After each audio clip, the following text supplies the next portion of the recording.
One. Hello, Poker House Nation. It's Craig Dobson and none other than the Asian sensation, the master of disaster, the Count de Monte Cristo of check raise. It's Eddie Azinga, and we're here to provide a little Saturday night entertainment for you. It's our Saturday Deepstack tournament here at Poker House of Dallas. Let me just bring up the camera briefly. With that, and here we are. Hello, everybody. Of course, Craig Dobson, Eddie Azinga. Here we go, bringing you the final table of our Saturday Deepstack tournament here at Poker House Dallas. It was an exciting tournament. Nonetheless, we are down to our final 9. Everybody's getting situated, as you can see here. Well, actually, let me squeeze this up so that way you can see everybody, or attempt to. No, I mean, you've seen us enough. So we're gonna go back. We're gonna close it off a little bit, and boop, here we go. Anyway, folks, everyone just getting situated in regards to our final table. This was a very exciting in the early rounds of this, but now we're down to the nitty gritty. We're down to 9 players. And Eddie, you almost played in this event, right? I almost jumped in, but I was drinking prior to, and I don't like to play when I am slightly intoxicated. Good reason, and so I decided not to fire. But looks like we have a good final table, some well-known local players. He is honest, folks, and collectively, this is going to be an exciting final table. We do have some regular players that do play a lot of our tournaments here. A few players that have actually had a few moments here on the stream initially. So, if anything, we have a chance to get everybody situated and set for the stream initially. So, sit back, relax, enjoy having a chance to, if you're splitting this between watching any of the other sporting events, whether it be boxing or college football, thank you for taking the opportunity to come open up that window, open up that cell phone, iPads, laptop. What else is available now? Electronic wise, Surface, anything like that. Thank you for being able to tune in for us as we get ready to have the cards fly in the air with this Saturday night Deepstack tournament here at Poker House Dallas.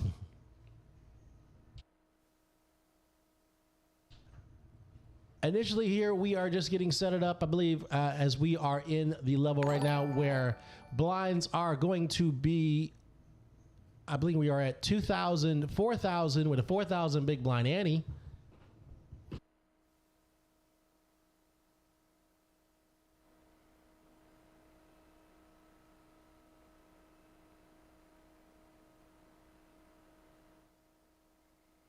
All right, folks, and we have our first initial dealer, Brian.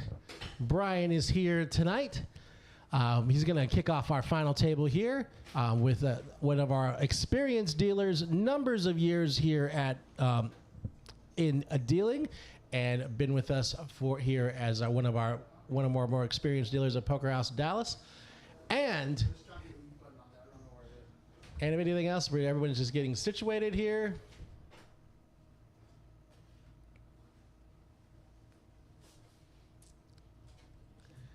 Forgive us, most. We're gonna update this a little bit so we can make sure you can bring that, get the full ambiance with this final table. And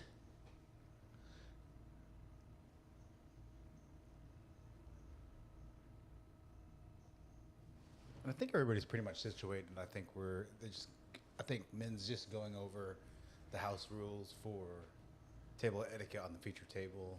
Absolutely. So again, with this tournament, it was 30,000. I believe it was. Everyone started off with 30,000 chips, and these were the final 9 players that made it to this Saturday night No Limit Deepstack final table.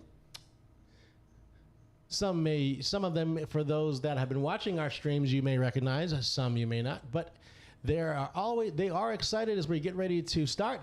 And here we go. We got the cards and the air, and here we go.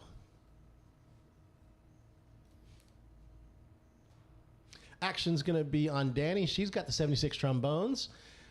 She's going to fold over to Chris. He's going to lay it down. We have AJ with King 4 hearts. Going to fold. Lego, he's going to fold. Over to RC, who wakes up with Big Slick. First hand out the gate.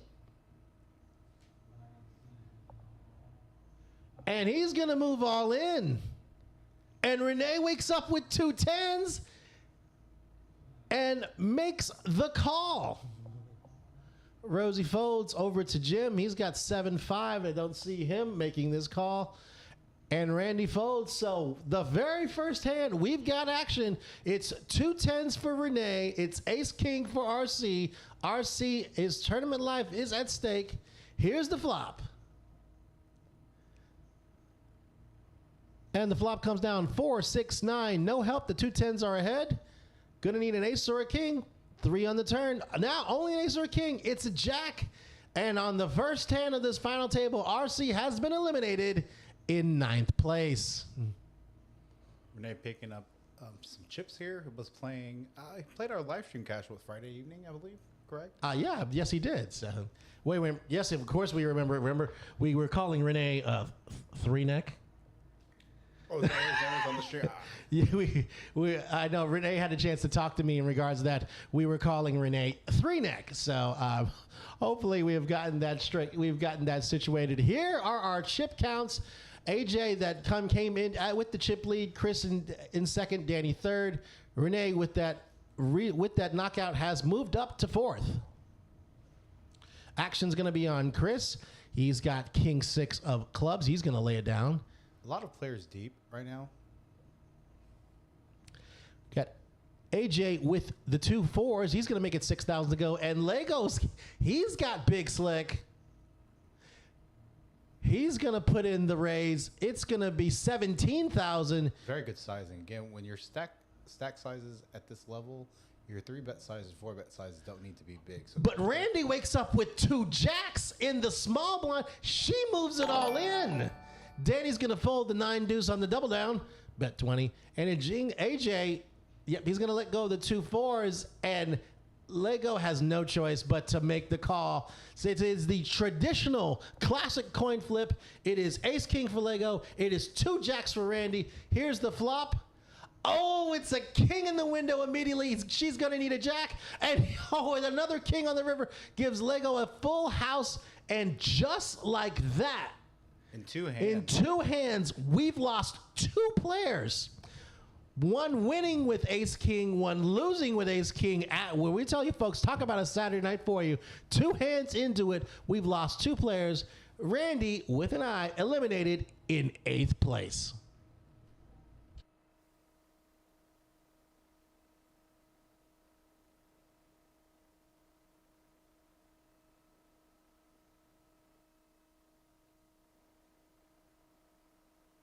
Here are our chip counts for it. Now, we got Chris in first, AJ in second, Danny in third, Lego with that knockout up to 4th. So we thank all of you that have been able to tune in with us tonight. We got AJ under the gun with ace 8 of clubs. This is a hand you can open fold. Likes to fold under the gun. 7 players. Could have definitely opened there. Agreed. And I guess we should probably let everybody know that we got 7 players left. Only 4 will cash.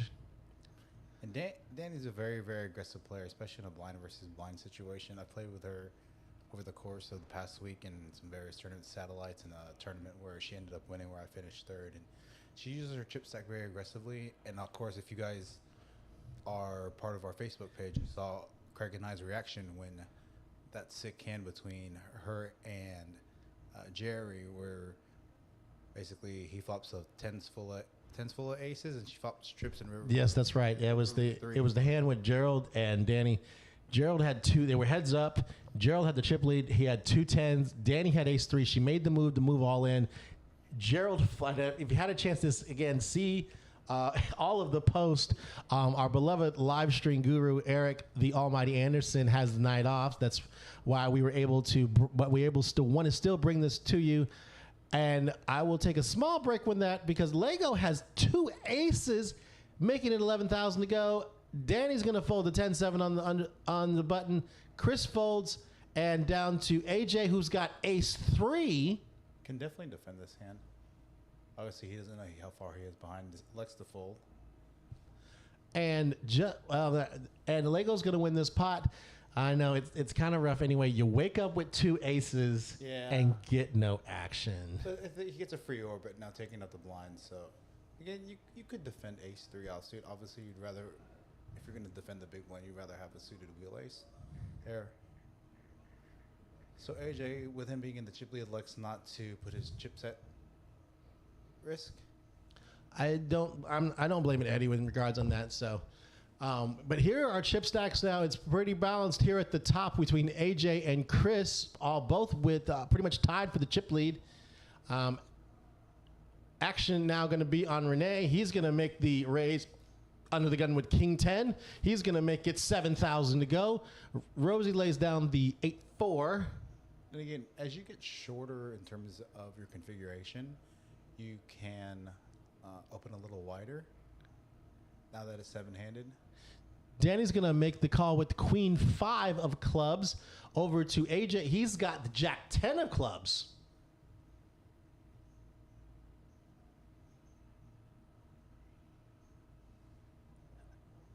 And he makes the call. Lego's going to wrap the table with 8-4 hearts. We're going 4 ways to a flop. And the flop comes 7-6-3. What a flop for Lego. He has flopped a straight flush draw. Danny with just the straight draw. She's going to lead out for 18,000 in the cutoff. I'd like to see Lego check raise. I think so too. I think that's the move. Within having so much equity in this hand, and sometimes even on a board like this, when you're defending the big blind, I've seen players donk lead out because this is the board that favors the big blind defending range. But here, Lego just elects to just call and spikes. A 10 on the turn. It gives him the hard flush, the best hand right now, and he's gonna put out the bet. He makes it 35,000.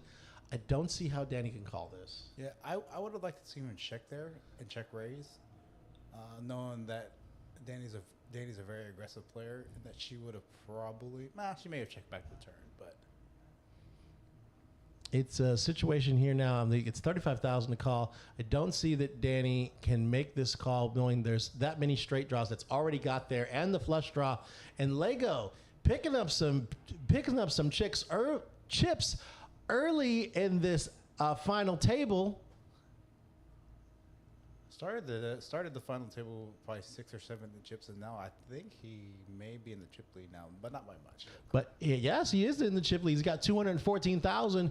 Chris, and then followed by Chris, AJ, Danny, Renee, Rosie, and Jim, sitting with 86,000. But there is plenty of play left, considering that the blinds are still quite low.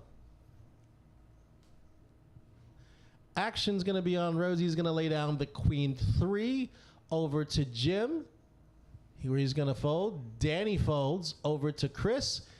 He's got Queen 3 of clubs in the cutoff. He's going to put in the raise to 8,000. AJ's going to fold the 5-3 on the button over to Lego. He's going to lay it down. And Renee with Queen Jack. Standard defend from the button. Going to make the call. It's a late position raise. And flops comes Jack 6-8. Renee has flopped a pair of jacks and checks. Action over to Chris. He puts out the follow continuation bet of 10,000. Renee's going to make the call. Look for this turn, whatever the card is, to go check. And yes, it does. It's a 5 of spades. Renee has his hand locked. Then they're going to go check to the river. It's an ace. Gives Renee ace and jack. Looks like it's going to go check unless Chris tries to make a play of roguing this pot. Nope. He checks, and Renee's going to roll over the Jackson's going to win the pot. Good check by Chris Larkin there on the river. Excuse me, ladies and gentlemen. We're going to go over also to our chat to see who all is watching.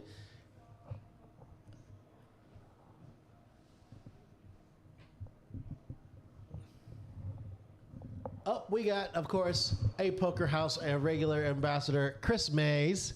He's watching as well, pulling for both Chris, Randy, and Jim. What a table. I know, yes.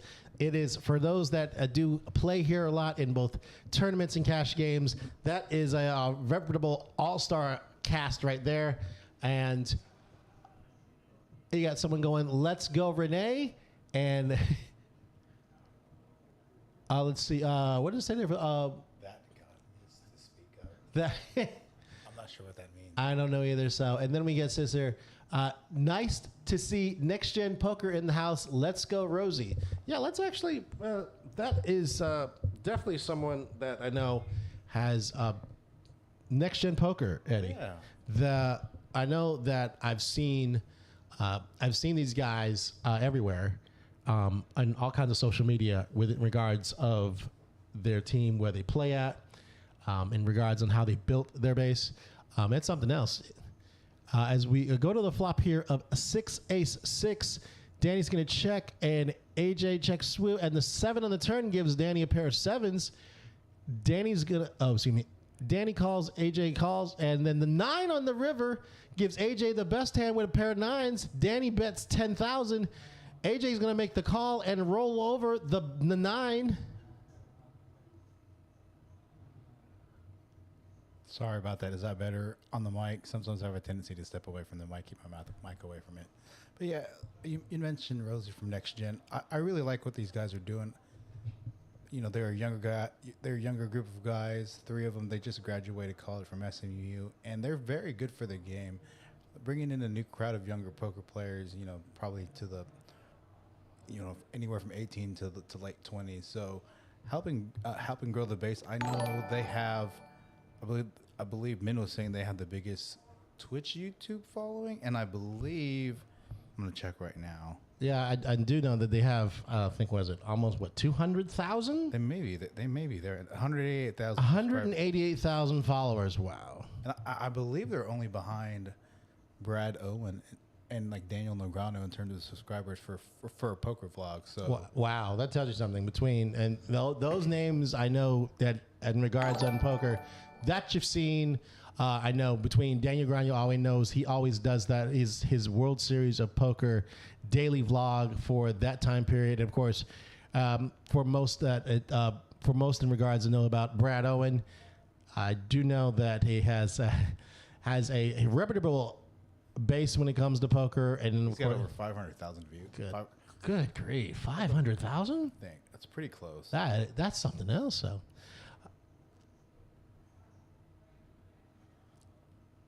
I could be way off also. No, 634,000. I was off. Oh, wow. Yeah. I thought I was off the wrong way. Yeah, we're slightly off here. But when we're not off, folks, here's our chip counts. AJ with the lead, Lego in second, Chris, Renee, Danny, Rosie, and Jim with 80,000. Still plenty of time. Yeah, and Jim, even though he's 80K, he still has a lot of maneuverability with over 20 big blinds. So just about 26 big blinds, just over 25 big blinds. So plenty of time. I'm very good friends with Jim, and I know he picks his spots well. So if he gets his chips in, he's gonna get him in good. Absolutely. As action folds over to Lego, he's got the 2 4s. He's gonna put in a raise to 12,000. Renee with we don't know what Renee has. Rosie, but Rosie with 2 9s.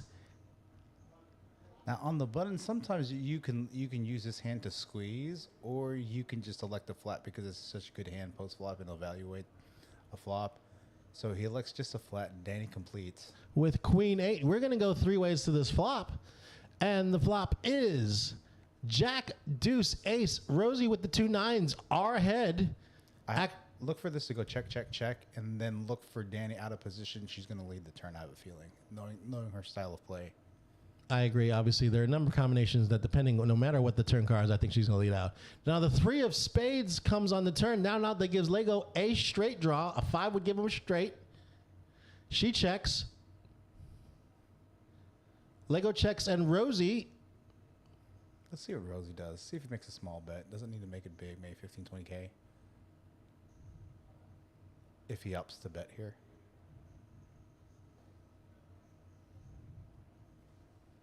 He bets 20,000. Half pot.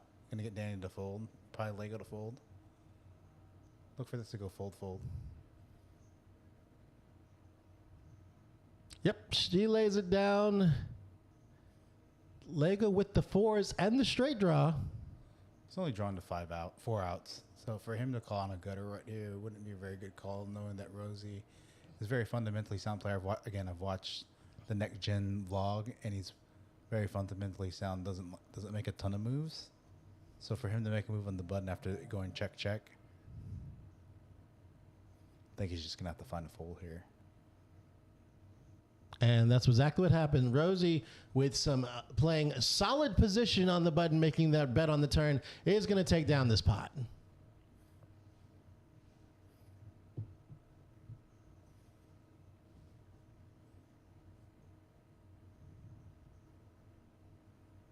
Again, here are our chip counts. AJ, that's in first. Lego in second. Chris, Renee, Rosie, Danny, and Jim. But again, there is still plenty of time left in regards on this. Although it's funny how it literally, the game has just downshifted with knowing that we had 2 players that went out in the first 2 hands. Yeah, and then all the chips are so evenly distributed among the top 3 or 4 players. You know, and then they're probably more experienced tournament players, so they're not going to be getting it in, you know, pre-flop unless they have super big time premiums. Absolutely. It's going to get folded over to Chris, who's got 8-5 after the Renee makes the raise. And with that raise right there, Renee's going to take the pot.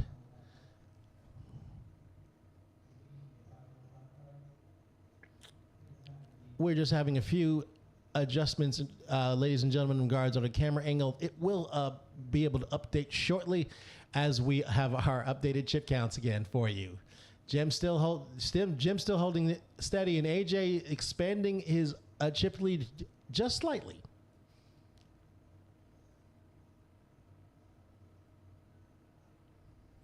Even though Jim has the lowest chip stack, a quick double up can get him right there in the mix. Well, in the mix, we have Eddie. It's got Lego, who's waking up with the hooks. He's got 2 jacks. He makes it 15 to go. Renee and Rosie both fold over to Jim, who's got ace-4. He's going to lay it down. Danny lays down the 9-7 over to Chris, who has ace-jack, who makes the call. AJ with queen-8 in the big blind. He's going to lay that down. So we're going to go heads up. It's 2 jacks for Lego, ace-jack for Chris. Here's the flop. It comes 5, queen, 4, all hearts, and neither player has a heart. Lego can check here, or make a small bet. Doesn't need to make it terribly big. Looks like he's going to lead out for 20,000. Chris with just ace high and no heart. Going to lay that down. Lego, waking up with a big hand, is going to take down this pot. Unless he didn't feel like Chris had a heart, he's trying to fold out a heart to deny some equity. You know, on a monotone board, if you're going to bet, you like to use a smaller sizing, because the thing is, you don't want to get raised there, especially with a hand like pocket jacks that still in a decent position on the monotone board like this.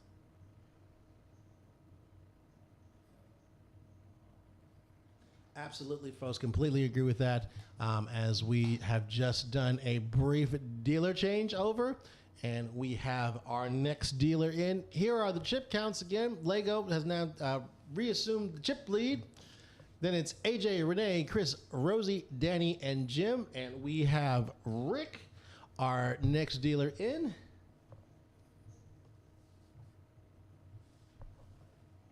Again, over the past week or 2, we've had a lot of training with the live stream in terms of people learning the action tracker, learning to deal on this. I don't think that we've had any commentator training or anything like that. It's just pretty much just you and I. Right?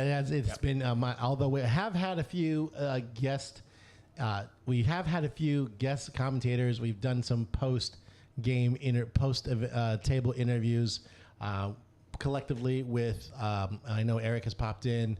Randy, who was at this final table, she's been in, and a few other some of our regular players, and a few of our dealers that had a chance to pop in the box. They've been in, but not too many people have wanted to come. I've wanted to come in the box to trade with me. It makes me kind of a little bit sad. Flo Weezy, this tournament field was the buy-in for this tournament was 280, and I think we had a total of 37 players. I think so. It was it was somewhere close to 40. I do know that. So, Danny's gonna make the raise on to 15 with A6, and it goes fold all the way around. Danny's gonna win this pot. Flo Weezy, 36 players. Oh, there's your answer. Total price pool of nearly, I think it was close to 9,000. It's just between 8,500 and 9K. So good turnout for a Saturday evening here.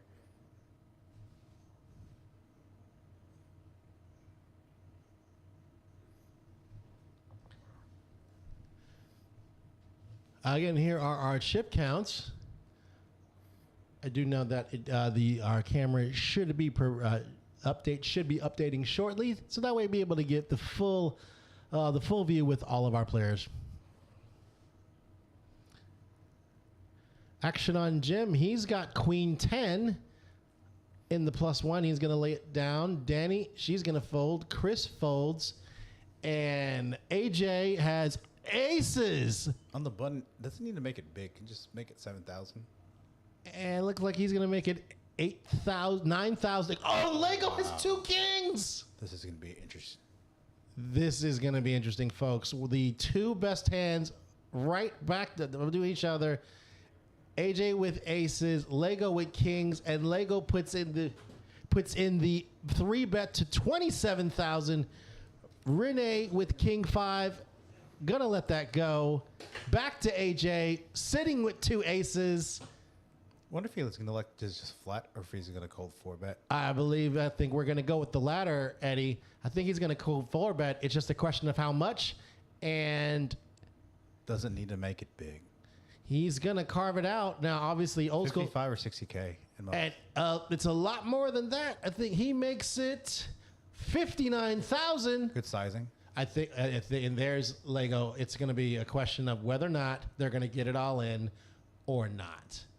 I don't see how it's not all going to go in. I mean, unless, can you be disciplined enough to really fold 2 kings pre-flop? You're just never folding. You're just, yeah. Yep, he's all in. AJ calls. Here we go, folks. It's 2 aces for AJ. It's 2 kings for Lego. What a hand, back to back. The biggest pot of this table right now. It comes for 434,000. And an ace on the flop. AJ's made top set. Here's the turn. Needs a club on the turn. There's the club. It gives him a jack and then a jack of clubs for a royal. Here's the river. It's a 10.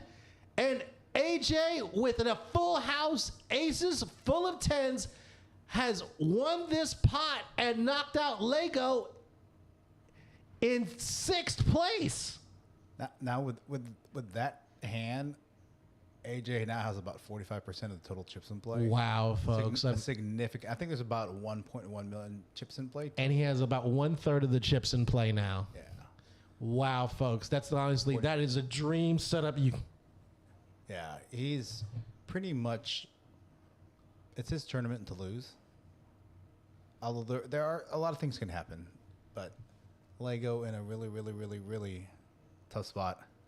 Yeah, I mean, it's very difficult to look at that when you wake up with aces, and when you wake up with 2 kings, and you realize it's only one hand that beats you right now, and the other person has that hand.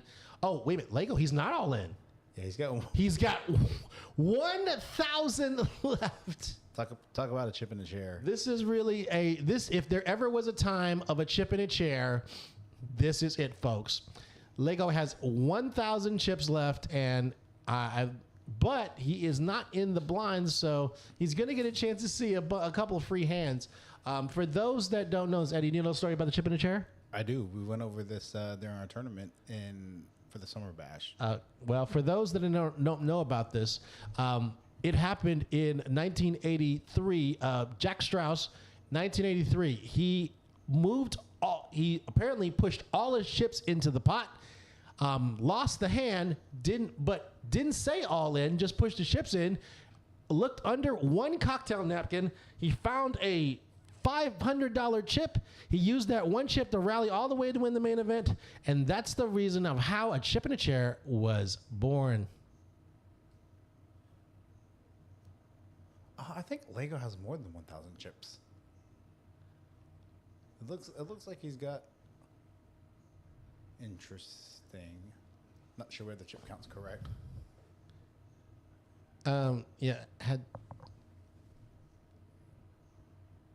Let's see. Chris made it 8,000 to go. Lego, I thought he had. I guess he had More than he had to have more than the 215,000. At least by our last ship count, he should have had like about 6 of. Well, I guess apparently he had more than that. So, folks, we're gonna get those chip updates to you momentarily.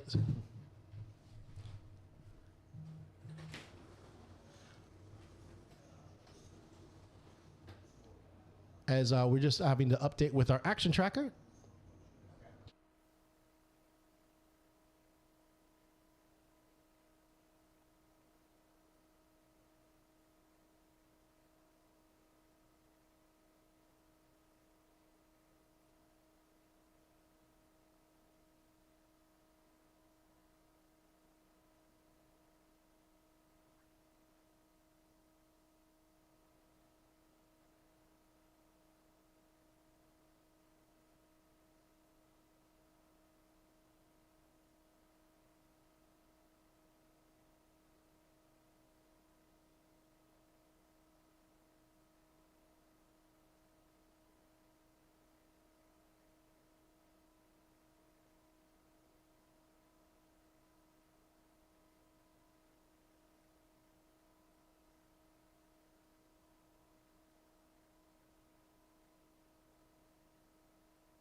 All right, folks, as we go to our next hand here, obviously we have the flop coming down, deuce, queen 10 with 2 diamonds. Jim has a flush draw. Renee has a better flush draw. And Chris with an open end straight draw.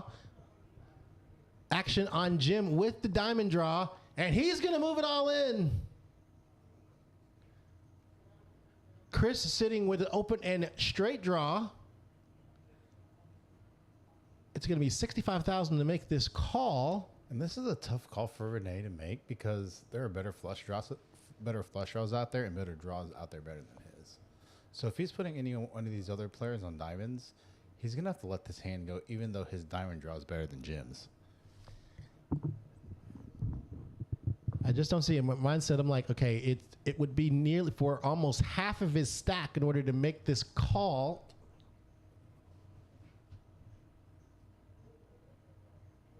He's going to fold. And Renee folds as well. Wow. And Jim with the worst hand there? Worst 6 high and a 6 high flush draw. Going to take down this pot. And again, Jim, I'm very good friends with Jim and his wife. And Jim using his image to take down that pot there. If it were me, I'd probably get snap called by both players. So, although that is because I am an extremely aggressive player now. Jim chipping up now to nearly 113K in chips. Lego still has 81K in chips, so he didn't go broke that hand. I didn't think he did, but AJ in commanding lead of the tournament, again with sitting about 35%, third of the chips in play.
All right, folks, here we go with the next hand here. AJ sitting with over 430,000. He has almost 40% of the chips in play. What happened?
And here we are with action.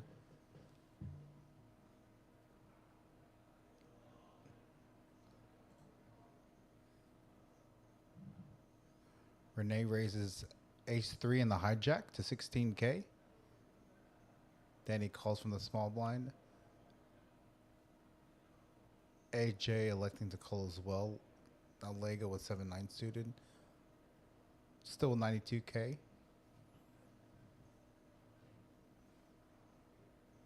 Elect to call. We're going to go 4 ways to the flop with 72K in the middle.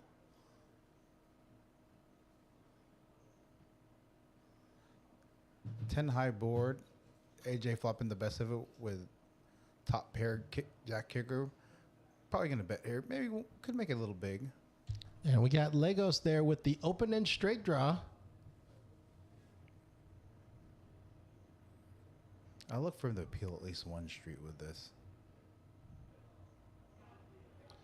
No, he's going for it all. He's gonna take a shot with the open end straight draw. He's all in. Danny's gonna fold AJ with top pair. Looks like he's asking for a count. I think he just has to call here with top pair.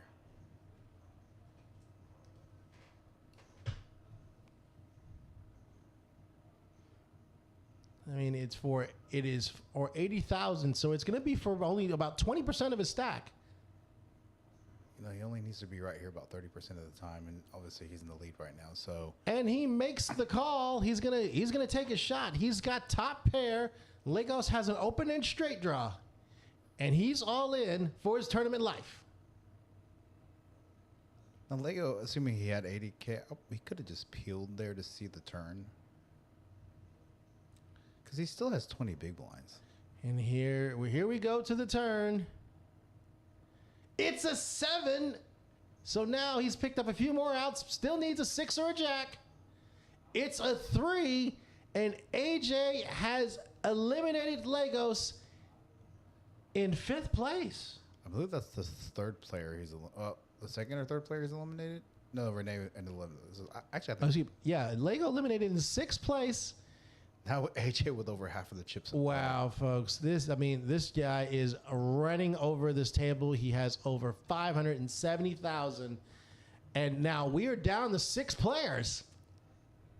Again, we're only paying the top 4. I believe the price pool. Yes, we are playing. We're paying 2. We are playing 4 players.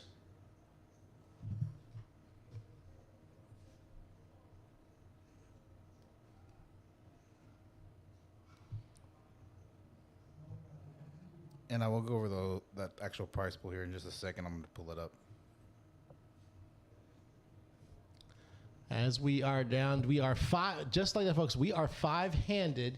It is hand 18 with the blinds. I've gone up. That we are playing 2,000, 4,000, 4,000 big blind ante, and Danny on the button with ace 3, gonna lay it down.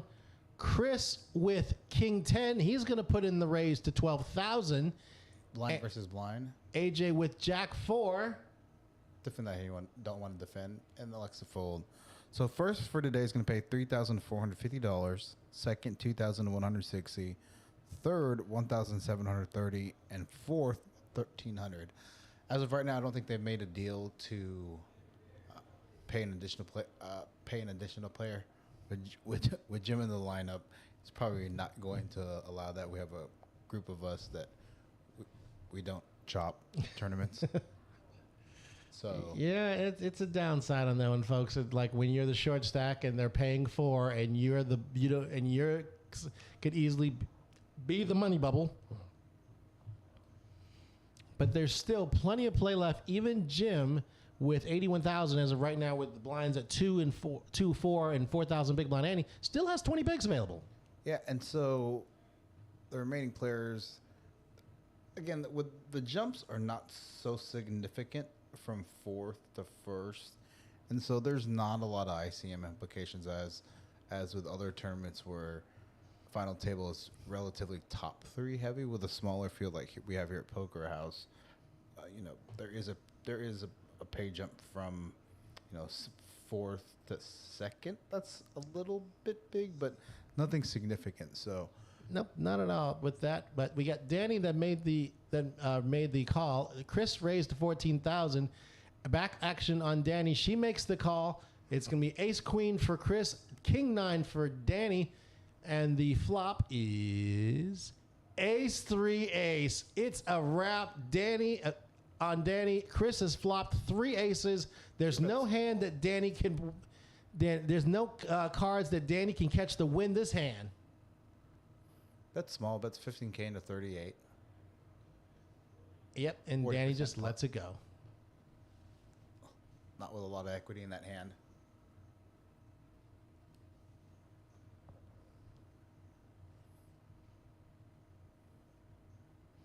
All the players, I think, are looking up, checking out the tote board in regards, knowing that there are 5 players left and only 4 of them will cash.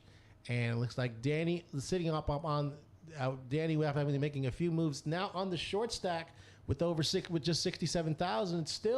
It's still 15 big blinds, but still, and anything can still happen.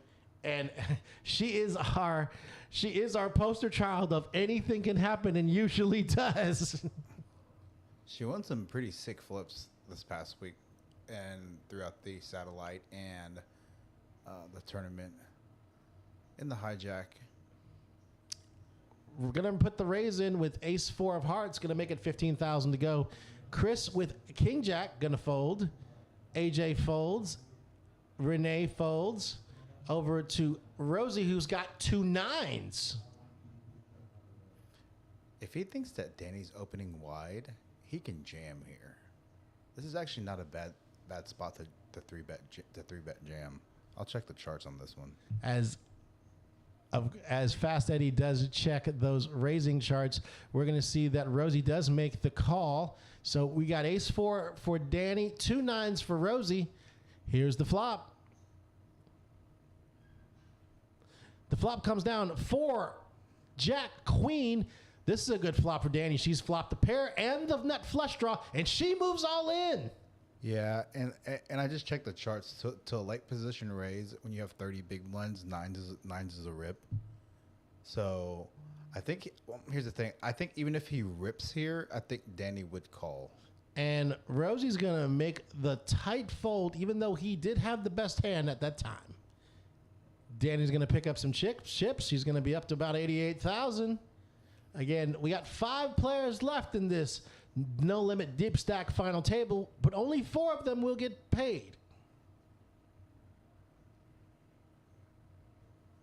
As we here are our chip stacks. AJ, a absolute super stack with 560,000.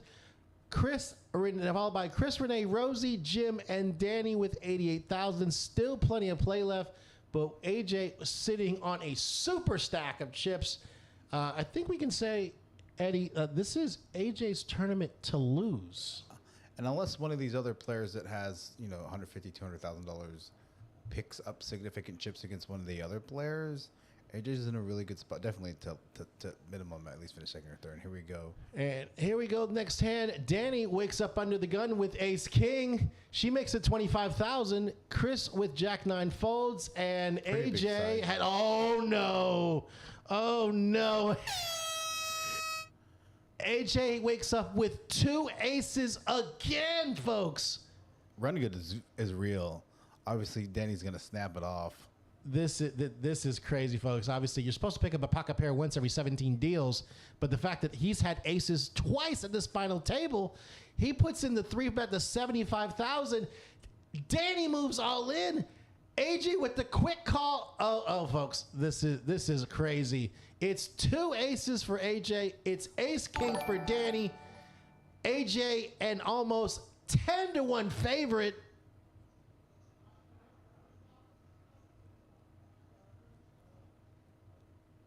Danny needs a lot of help. She needs a lot of help to survive this. As many kings as there are in the deck, or any straight cards that could come on the board. Wow. Honestly, this is a massive pot, 372,000 chips, but it's Danny that's all in. Here's the flop. And when you have a short stack like Danny had, and you see ace king, you want to get it in. And it's unfortunate that she runs to the chip leader there. And the flop, and the flop comes 7 queen queen, 5 on the turn, and that's it. It's Danny has been eliminated in 5th place, and folks, and just like that, we're in the money. No, I think we're down to 5 players. 4 players. There's 4 players. Five, Still yeah, 5 players left. 5 players left. Yeah, I'm sorry. Forgive me on that. Before we go, folks, we have Danny went out in 6th place. We've got 5 players left. We need 1 more to go out before we hit that money bubble. So Jim, steady and slow and steady, but setting a good place, still holding on. And AJ with an absolute mountain of a lead, 750,000 chips. He has more chips than the other 4 players combined. Yeah, and again, especially if he's late position, he can put a lot of these players to his left in trouble, knowing that they're trying to make the bubble. So he can make a lot of moves in the cutoff and on the button against all the players to his left. So let's see how he uses his chip stack to his advantage, and if he chooses to do so. AJ with over 60% of the chips in play. Absolutely a super stack against the other 4 players at the table. It's just a question, like I said, we've seen this before, actually during the final table of our summer tournament. We had one player that literally had the entire table covered, and he decided to go about playing one way, ended up losing a couple of big flips, sent a number of chips in a couple different directions, and ended up finishing in 4th. So a tournament is not won, even though you have this dominant chip lead. A tournament is not won until you have all the chips on the table.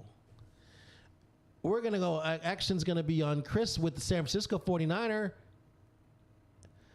Going to lay it down, and AJ just picking up some more chips. No big deal. Yeah, and again, with the stack, with the blinds being at this level, he's electing to open up bigger in terms of his sizing in relation to the big blind.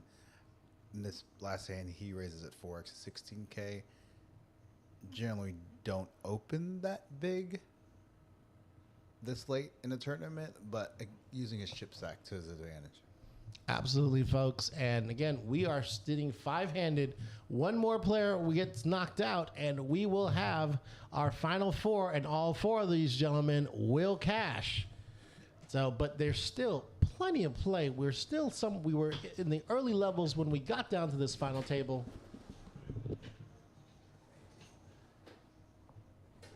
But again, anything can happen.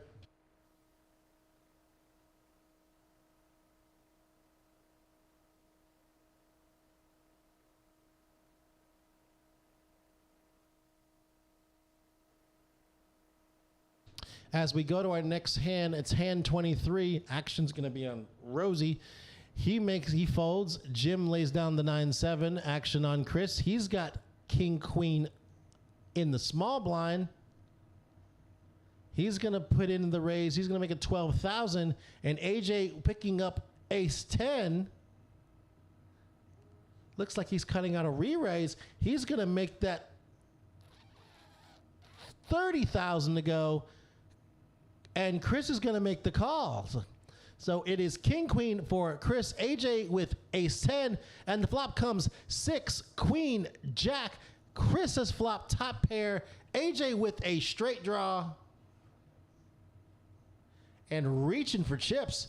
He's going to put out the continuation bet. He's going to make it 35,000 to go. Action on Chris.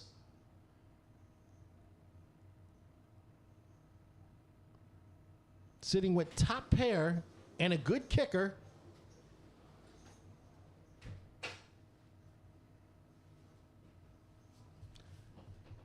And Chris is all in. He moves all in, taking advantage of the situation, sitting with the top pair, moves all in for 122,000. Now, even though AJ with the big chip lead, and it's only going to probably cost him maybe a little bit more than about 10% of his stack to make this call. If AJ holds on and can win, and AJ can come back and win this hand, we have reached our bubble.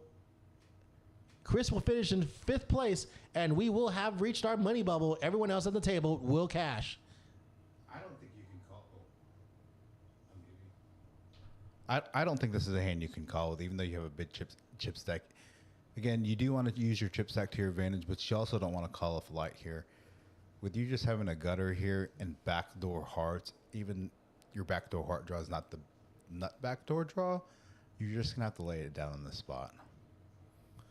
I've just been informed that they have made a deal to pay 5th place, so everybody's now in the money. Oh, okay. They have decided to pay 5th place 400. So the new payouts for the remaining 5 players: first for 3,350, second for 2,060, third 1,630, fourth 1,200, and now 5th place, just a little over what they paid to get into the tournament at $400. Okay, well, at least 5th place. It will come out with a profit against the buy-in, but at this point in time, no one wants to be coming 5th. But also, it's in a situation where it's quite hard because with AJ that's sitting with this absolute dominant chip stack, 5-handed. I mean, he's got 500,000, over 530,000, which is almost half the chips in play. Yeah, and with him playing that hand he just played, he lost about 10% of his chip stack, and that's okay. I mean, again, there's some upside and downside to using your chip stack to your advantage. You can definitely knock players out, or you can lose some of your stack. But again, he's still in relatively healthy position. Absolutely. As Chris folds the 6-5 of hearts. I think he still has over 100 big blinds. I believe so, yeah. He's going to make the call in the small, and Renee in the big blind are going to put in the raise to 12,000. So, excuse me, he raised to 14,000. AJ calls. So we've got 6-4 for AJ, Jack-9 for Renee. And the flop comes 9-9-8. Renee flopping 3 9s. Looking to bet small. I actually like this sizing, inducing call. Could we call this a dunk bet? Well, he was a pre-flop aggressor. True. Well, whatever it does, Renee gets puts out the bet of 5,000, gets the call. Look for him to size up now. Probably going to bet 25,000 for value. And I think that you're right on that one, Eddie. It's after AJ checks, Renee makes it 21,000. AJ folds, and Renee's going to win this pot. I like the small bet 5,000 to 32K. Get a little bit of value, and then you can potentially put your opponent on a specific hand and target a specific hand holding and size up on their turn based off the range you put the small blind in. So, again, from I understand this is his first time playing a tournament, navigating the final table pretty well with his sizings. With his sizing is when to bet, when to 3-bet. So, not too shabby for your first tournament, Renee. Oh wow, yeah, that is something.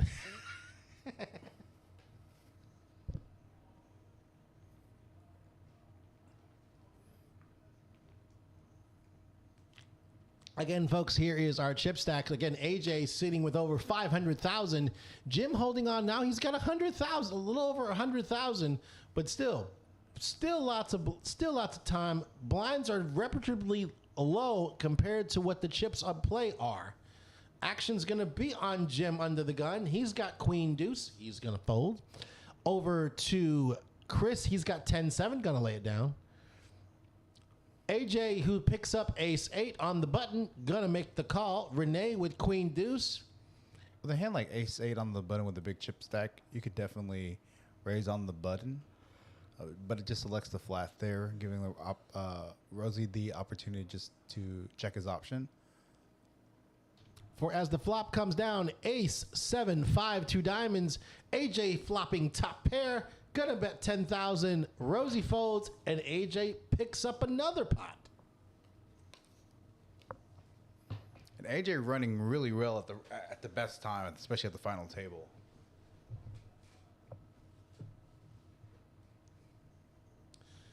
Yep, sitting with that huge chip stack over 520,000. Chris in second, then in Renee, Rosie, and Jim in fifth. But again, now that they've apparently now that Eddie has informed us that the 5 players have decided to carve out a bit of the prize pool to pay out fifth, all 5 people at the table will cash in this tournament. It's going to be action on Chris with ace 4. He's going to make the raise to 12,000. AJ folds. Renee folds. Rosie folds. Back to now over to Jim. Jim has 9-6. He's going to lay it down. And Chris is going to pick up a pot.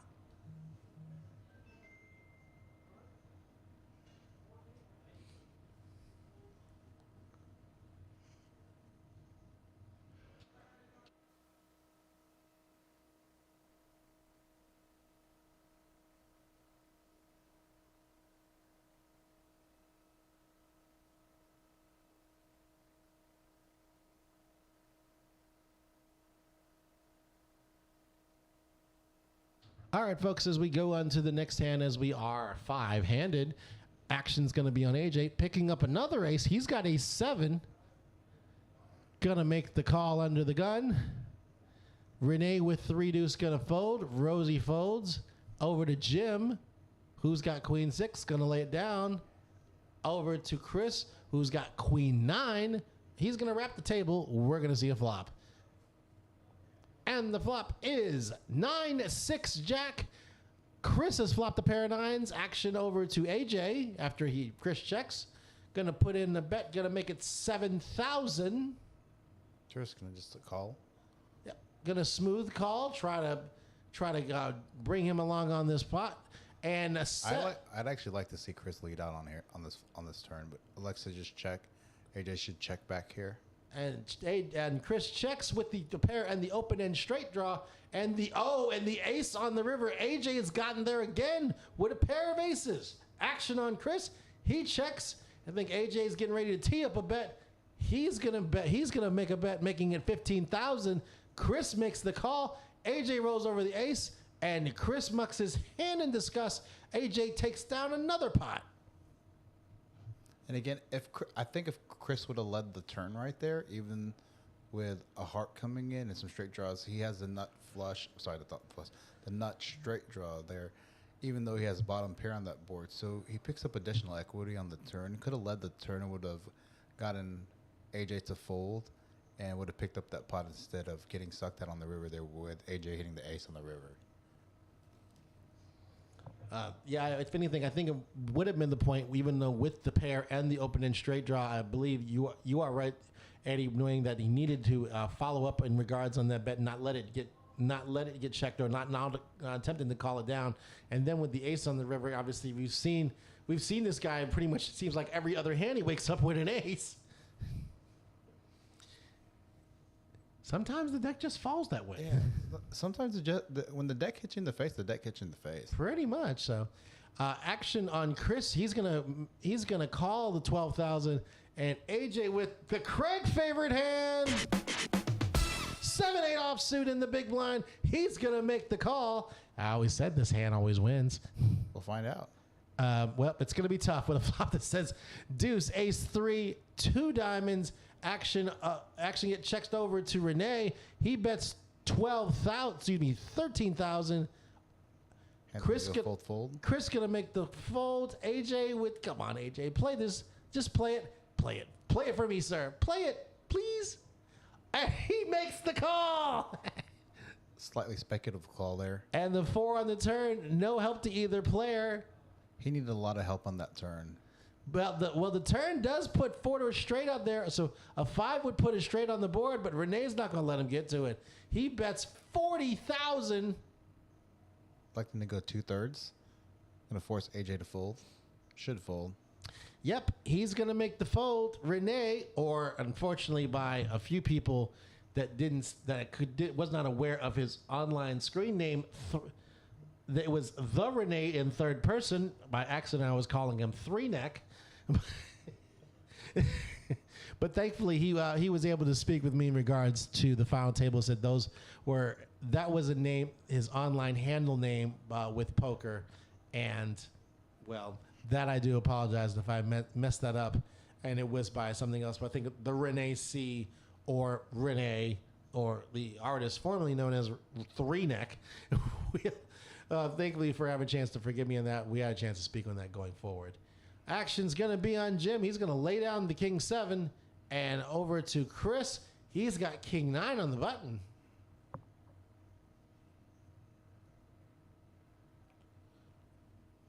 Puts in a raise to 15,000. Renee folds, and Chris going to take down the pot. Thank you, Billy Anderson, for liking the stream. We really appreciate you viewers tuning in on a Saturday evening at 9 o'clock to watch this final table here at our Saturday $280 buy-in Deepstack tournament here at Poker House. Thanks again for tuning in, viewers. Absolutely. Thank you all so much for being a part of this No Limit Saturday Deepstack tournament here at Poker House Dallas.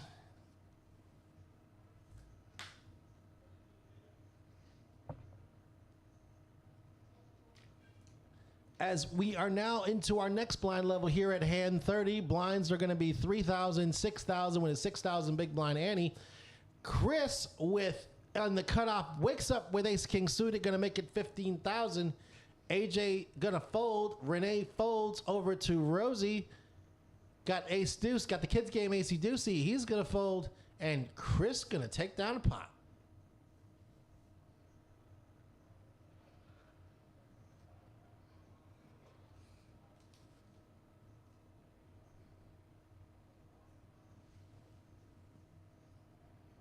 Again, Eddie, obviously we have 5 very distinct styles at this table. Someone, I guess they said the AJ, this is you're saying is his first tournament? No, Renee, this is his first. This is Renee's first tournament, I know. That's what I understood from the viewers in the chat, saying this is his first tournament.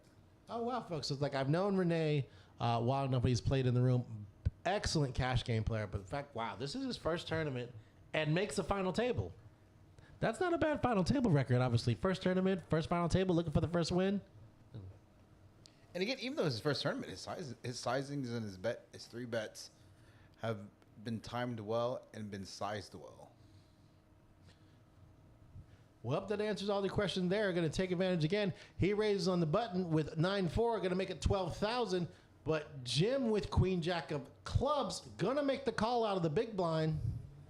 I think Renee, knowing that Rosie, oh wow, oh what a flop, everyone.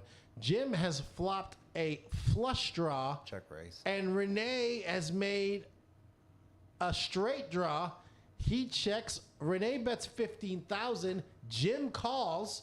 And the 3 of clubs on the turn gives Jim a queen high flush. Check. It goes check. Renee checks. A small bet on the river by Jim. 25 for 30K for value. Oh, boy. Hoping Renee has an ace and targeted ace sizing wise makes it 20, 25K. And Jim makes it 25,000. Good sizing by Jim. And Renee jettisons that hand. Nice bet for value. Obviously, Renee didn't have anything. And I believe Renee made that move on the button knowing that the players to his left are probably the 2 tighter players on the table with Rosie and Jim. And so going to put them in some tough spots, and if they obviously don't wake up with a hand, both are going to fold their respective lines, electing to open 9-4 offsuit.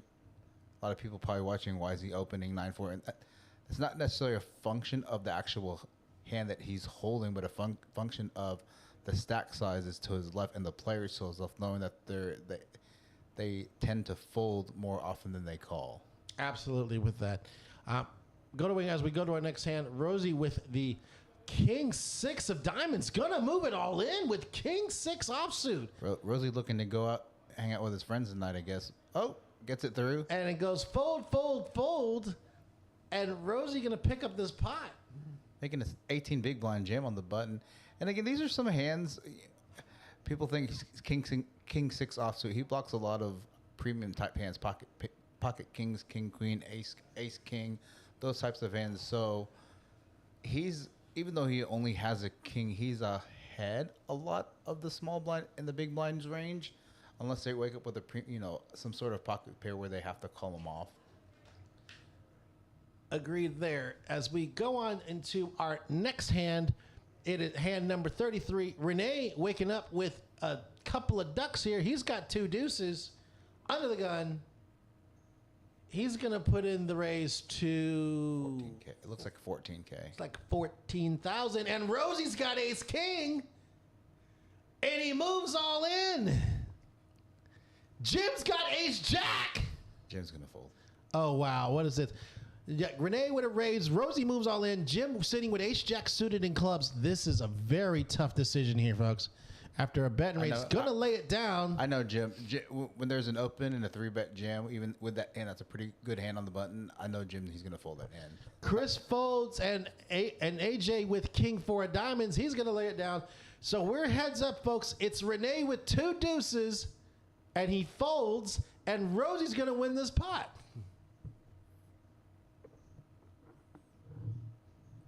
Wow, honestly, just making the snap move with the ace king. Gonna pick up this pot up to 130,000 in chips. I mean, I know that is 2 deuces, and I think Eddie's looking up the numbers on that one, folks, with ace king versus 2 deuces.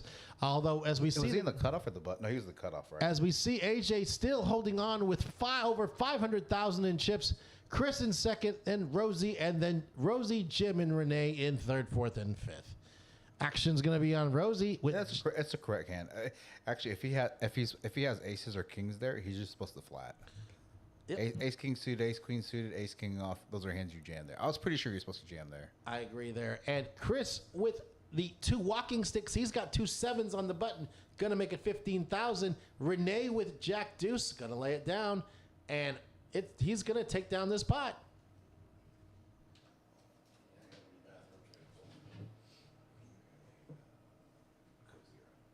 Coke Zero? Yeah. Okay. Squeeze. Oh, you're good. Squeeze in. Squeeze in.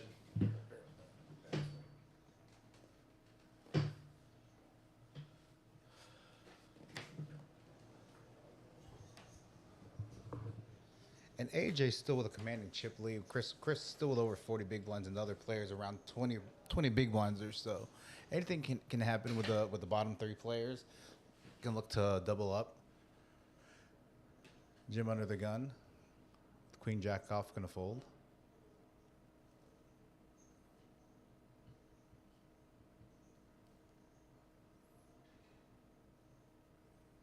And it looks like Rosie gets a walk in the park. Picks up his blinds, picks up the small blind.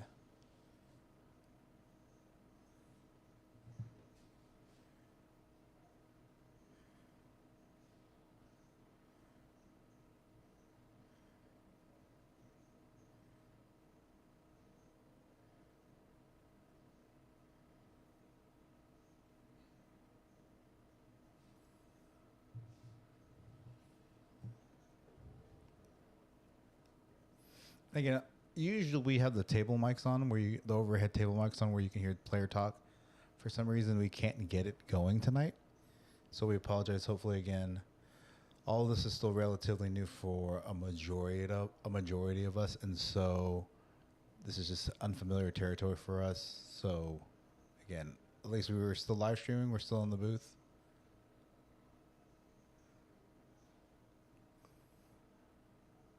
Open from Chris under the gun to 15K with King Deuce suited, and Renee wakes up with Ace Queen on the button and elects to rip the remaining 100,000 in this chip stack for 18 big blinds. forcing Chris to fold, picking up some chips here by Renee.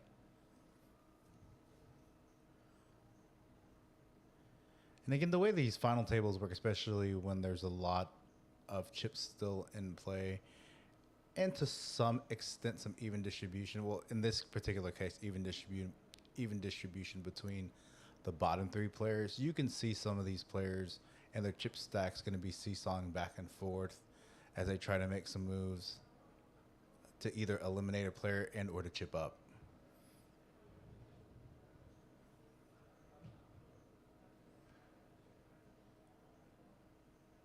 AJ with Jack 10 off under the gun. Opens to 16K.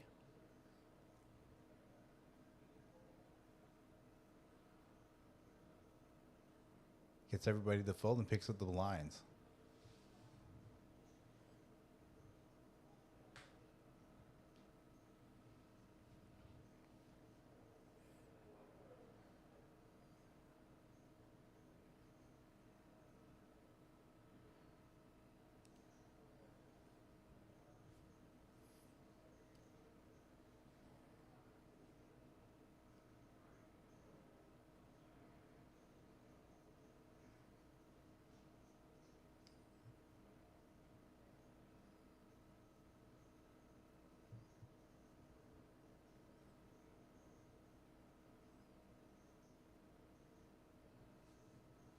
Oh, and Renee will open up with aces under the gun. He does not need to rip here. He's got over 25 big blinds. Can make a small sizing, makes it 14K. Very good sizing. I'm very impressed with Renee, considering this is, assuming it is really his first tournament. Very standard size open from under the gun. And unfortunately, no action behind with pocket aces. You hate that sometimes, but again, that's how it happens.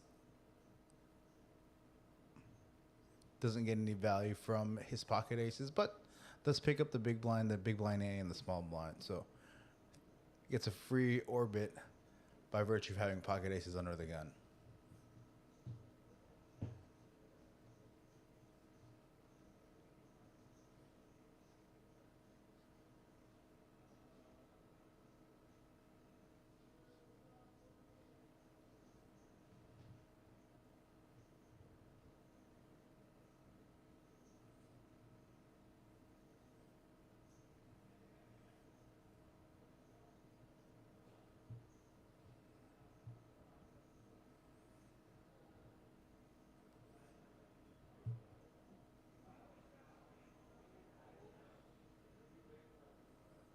Chris on the button with the king 9 off, and AJ waking up with ace jack offsuit in the small blind. Can elect to 3-bet this, and he does elect to 3-bet. See what sizing he makes it.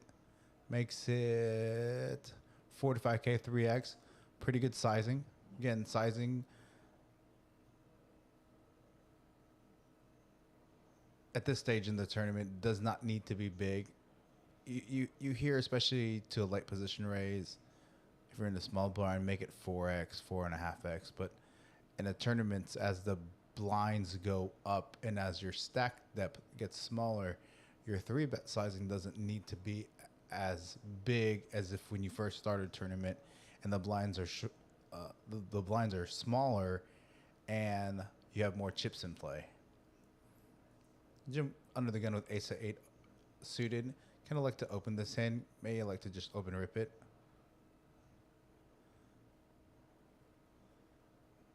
Makes it 15K. Oh, and Chris with ace king suited, ace king offsuit in the cutoff. Gonna 3-bet. Make it 40 to 45K.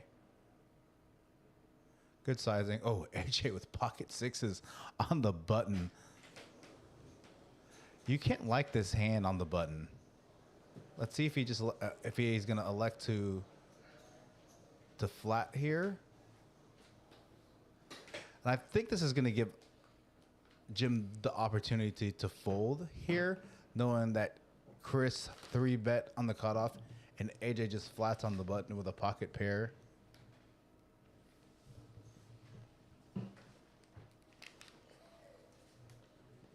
Oh, and AJ just elects to fold. Let's see what Jim does here. Good fold by Jim. Oh wow, Jim's always is an absolute solid player, knowing that hey, you don't get to these final tables in a number of spots without making tough laydowns. Chris Mays in the chat. How you doing, Chris? Hey Chris, what's going on, man? Are you still in the Rockwall right now? Are you still in your tournament? Here are the pre-flop blazing availables. Again, it is Chris and Renee, followed by AJ, Rosie, and Jim. But hey, 2% is not bad if the 2% is the all-in. Action over to Chris under the gun. He's going to lay it down over to AJ. He's got ace-9. How many times has he woken up with an ace at this final table? Probably 60% of the time. At least. He's going to make it 13,000. Renee folds, Rosie folds, and Jim with 10-4, a good buddy over and out, and AJ's going to pick up another pot.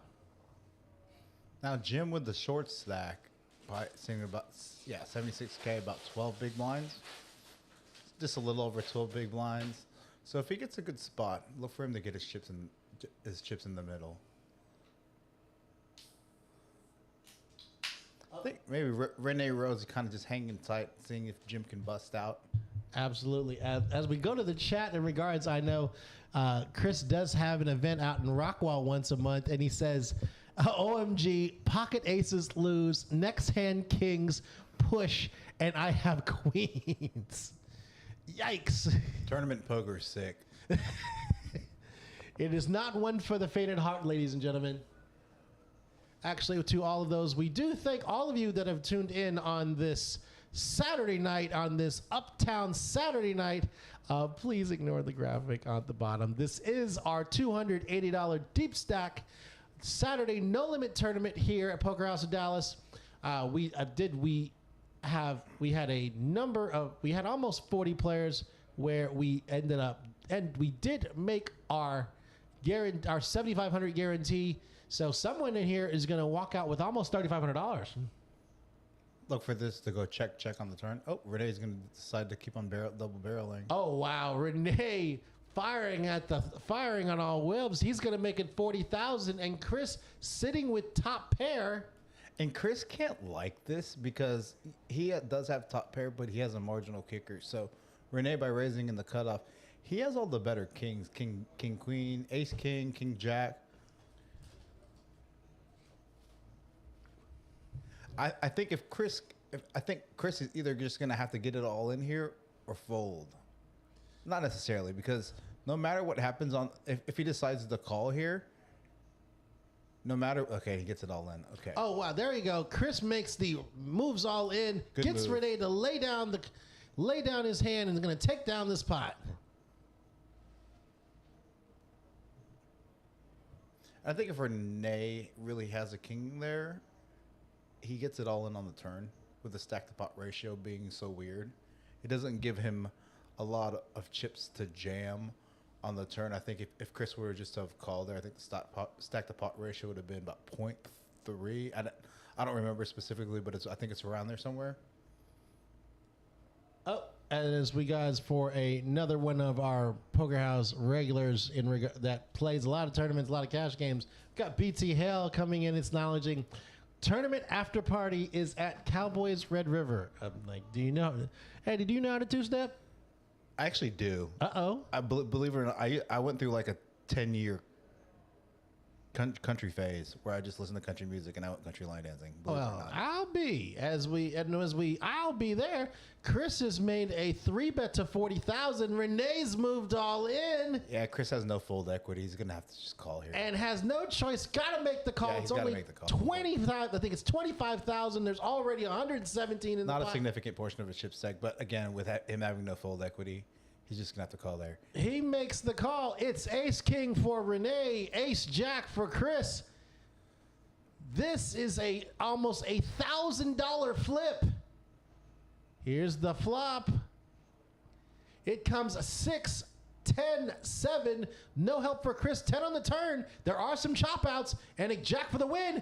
It's an ace, and it's the aces and tens and the king kicker for Renee. He's gonna double up. Now going to have over 20, Over 23? 20 big blinds. 23 big blinds. 24 big Yeah, blinds? 23 big blinds. Yes. Yeah. So now it's going to put Rosie and Jim in a precarious spot, being the two short stacks on the final table. Again, Rosie still has about just under 20 big blinds. Jim with about 12, 13. So I think Rosie's going to tighten up here a little bit and see if Jim gets an opportunity to go all in and get knocked out here on this final table and make a ladder jump from about 400 to 1100. So there is somewhat of a pay jump with ICM applications from 5th to 4th. And BT free entry for everyone 21 and up that is watching the stream. I promise the person that I'm living, the family that I'm living with, that she wanted Taco Bell Mexican pizza. So assuming that Taco Bell would get out of here at a reasonable time and the Mexican pizza is still available, I'm going to go pick some up for both her and I. So. Well, that answers that question. Ha ha. And Eric Turner in the chat. It's good to see you, Eric. Action's going to be on Rosie. He's going to lay it down. Jim with the 9-7. He's going to fold. Over to Chris. He's got the 98 O's. He's going to lay down on the button. And AJ with King 3 of spades. He's going to make the call. Suited King, again, you can choose to limp here or you can choose to raise here. And Renee's going to make that raise. He makes it 21,000 to go. AJ's going to make the call. And then with the suited king in a blind versus blind situation, you're going to always limp call unless it's a jam from the big blind, but you're going to limp call any raise from the big blind. As the flop comes down, Jack 4-10, no help to either player. Renee is going to I think AJ has to peel one off here. Renee's going to take the lead in this pot. He bets 25,000. He's got backdoor flush draw, backdoor Broadway draw. It looks like he's cutting out some chips. That is a raise, folks. He's made it 75,000 to go with king high, which is the best hand, and gets Renee to lay it down. The power of chips, folks. That is an example right there. Nice check raise there by AJ, knowing that he had a lot of cards on the turn that would increase his equity, and it put Renee in additional trouble. Now Renee loses some chips there, pulling even with Jim at the bottom of the chip stacks with the remaining 5 players. Ooh, it looks like we have some online banter between Chris Lago and BT Hale. I'm gonna let y'all two do.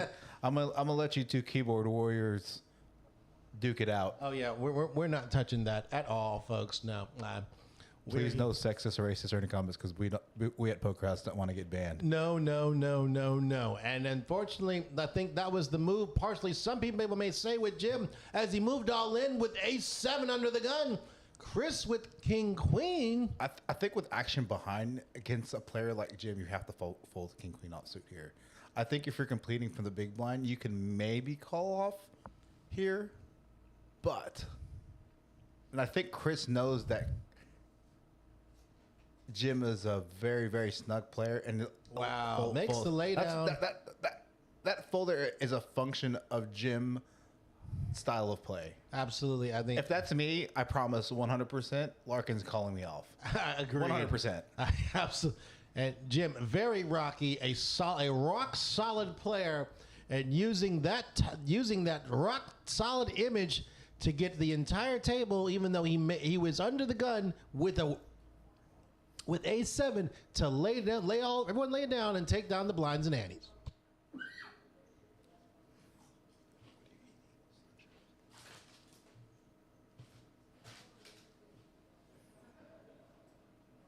As you can see, folks, those are our chip counts again. AJ with an absolute still dominating chip lead at this table with 5 players to go. Action's going to be on Chris with 7-5 offsuit. Going to lay it down. H8. What? How many aces does this guy have?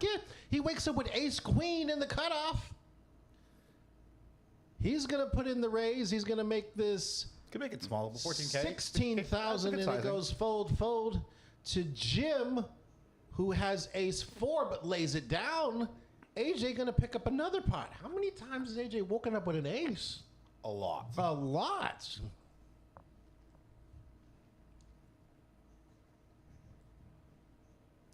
as AJ's chip stack goes over the 600,000 chip mark.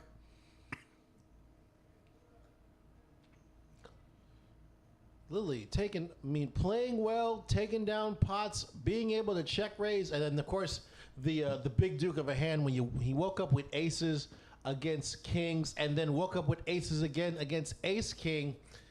Still, I guess again AJ over the 600,000 chip mark. We got Chris Rosie with 100K, and then Renee and Jim bringing up the 4th and 5th place position. AJ with another ace.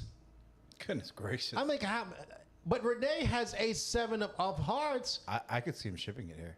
He just makes the smooth call. Okay, he just limped. Rosie's gonna lay down the ace 8-6. Jim with queen 10. He's gonna make the call, and Chris with 6-5 in the big blind. He's gonna wrap the table. We're gonna go 4 ways to a flop. And the flop comes down king, 8, king. It is a pair of 8s for AJ, kings and 8s. It's going to check around over to AJ. He's going to put out a bet. He bets 16,000. That's going to go fold all the way around. Absolutely, probably quicker than the Dallas North Tollway trying to take your toll fees. Lego, I'm going to revoke your commentating privileges on the chat going forward. You heard that. Which means, unfortunately, we have to give you one of these.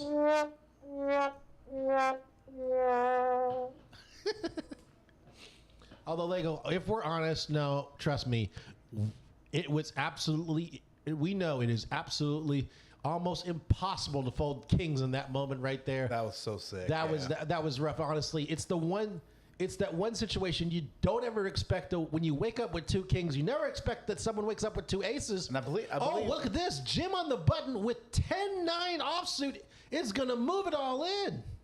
Ship it. Chris with 5-4, and AJ, he's going to lay it down. And Jim playing position perfectly on the button, letting it fold around where the blinds would actually have to pick up something. He's going to pick up those blinds and antes. And like, if I remember correctly, AJ was on the button with aces, and you were in the small blind. So I have to believe you probably thought he was squeezing with the big chip stack there, and so that's why you 3-bet. And I think, yeah, he raised, you 3-bet. I don't remember the hand. I think it was he had aces. He opens on the button. He opened, and then Lego had kings and made the 3-bet, and then he came back over the 4-bet, and then they got it all in. I think it was a 5-bet jam snap call by AJ. I could be wrong though. That's the beauty of the internet. We'll be able, you and I will be able to review this, as well as everyone would be able to be a part of these wonderful tournaments, as we have so much more on the way. If you've heard on the stream from previous nights, Eddie, this is just the beginning in regards with, we're going to start having our bomb pot tournaments more than two days a week now. I don't know, BT. I'm not gonna lie. I don't know what that you're asking. Oh, actually, I do. It's like BT's asking commentators, do you have any daily fantasy? Do you have any daily DSF or NFL games locked for tomorrow? I don't know the answer to that question. Yes, I actually, BT, I do have a number of predictions tomorrow. Absolutely, you can almost guarantee someone will win and many people will lose. That I can guarantee. That is a lock. This is not going to be a popular comment, but I have a feeling that the Cowboys are going to lose because Prescott's out for the next 7 weeks. Oh boy, I did not say that, folks. That would be Fast Eddie Izinga. In his defense, he is from Houston. That doesn't mean I'm a Houston Texans fan. And it actually doesn't mean that I'm an anti-Dallas Cowboys fan. I just think they're going to go 3-5 or 2-6 while Prescott's out, because the schedule while he's out, it's pretty tough. Yep, that answered that, folks. He may not be a football fan, but the numbers don't lie. As we move on to our next hand, Chris has ace 4 under the gun. Looks like he's going to put in a raise. He's going to make it 15,000 to go. AJ folds. I didn't even know who Dallas Cowboys backup quarterback is. Cooper Rush. Cooper Rush. I mean, he's not terrible. Rosie folds, and Jim with 2 4s gonna move it all in. Ship it. And Chris folds again. And Rosie's like, please knock out so I can ladder up. Rosie's like, come on. I'm like, he's only making these moves in position. Someone call. Here are our chip stack, folks. Again, AJ with a absolute super stack over 600,000, and then it's Chris, Jim, Rosie, and Renee, and in 5th place. Action on AJ, waking up with another ace. He's got ace 7. Looks like he's gonna put in just the call. Renee with ace 4, and Rosie wakes up with 2 aces. Uh-oh, folks, I think this is the move he's been waiting for at this final table. It's just a question of whether or not how can he play this. On the button, 2 aces after a call. He's going to size it up. Looks like he is coming in for a raise. It looks like he's coming in for a raise to 30,000. Jim going to fold the queen 9. Chris folds. AJ with a 7, he's gonna lay it down. Rosie gonna pick up a pot.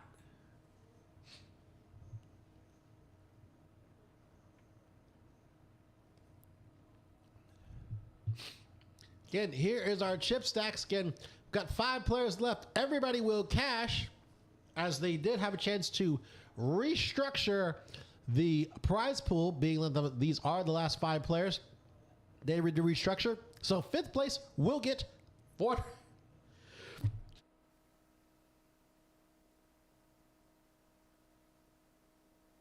Excuse me, folks. 5th place will get $400. So our next place out will get $400.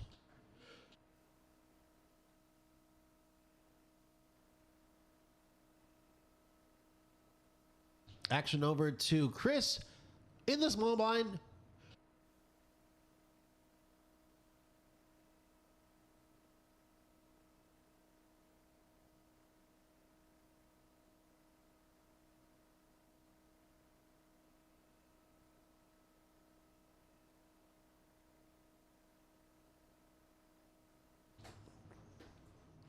Chris raises the 18,000. AJ calls. The flop comes deuce, 6, queen, 2 diamonds. Chris makes it, bets 20,000. And AJ folds.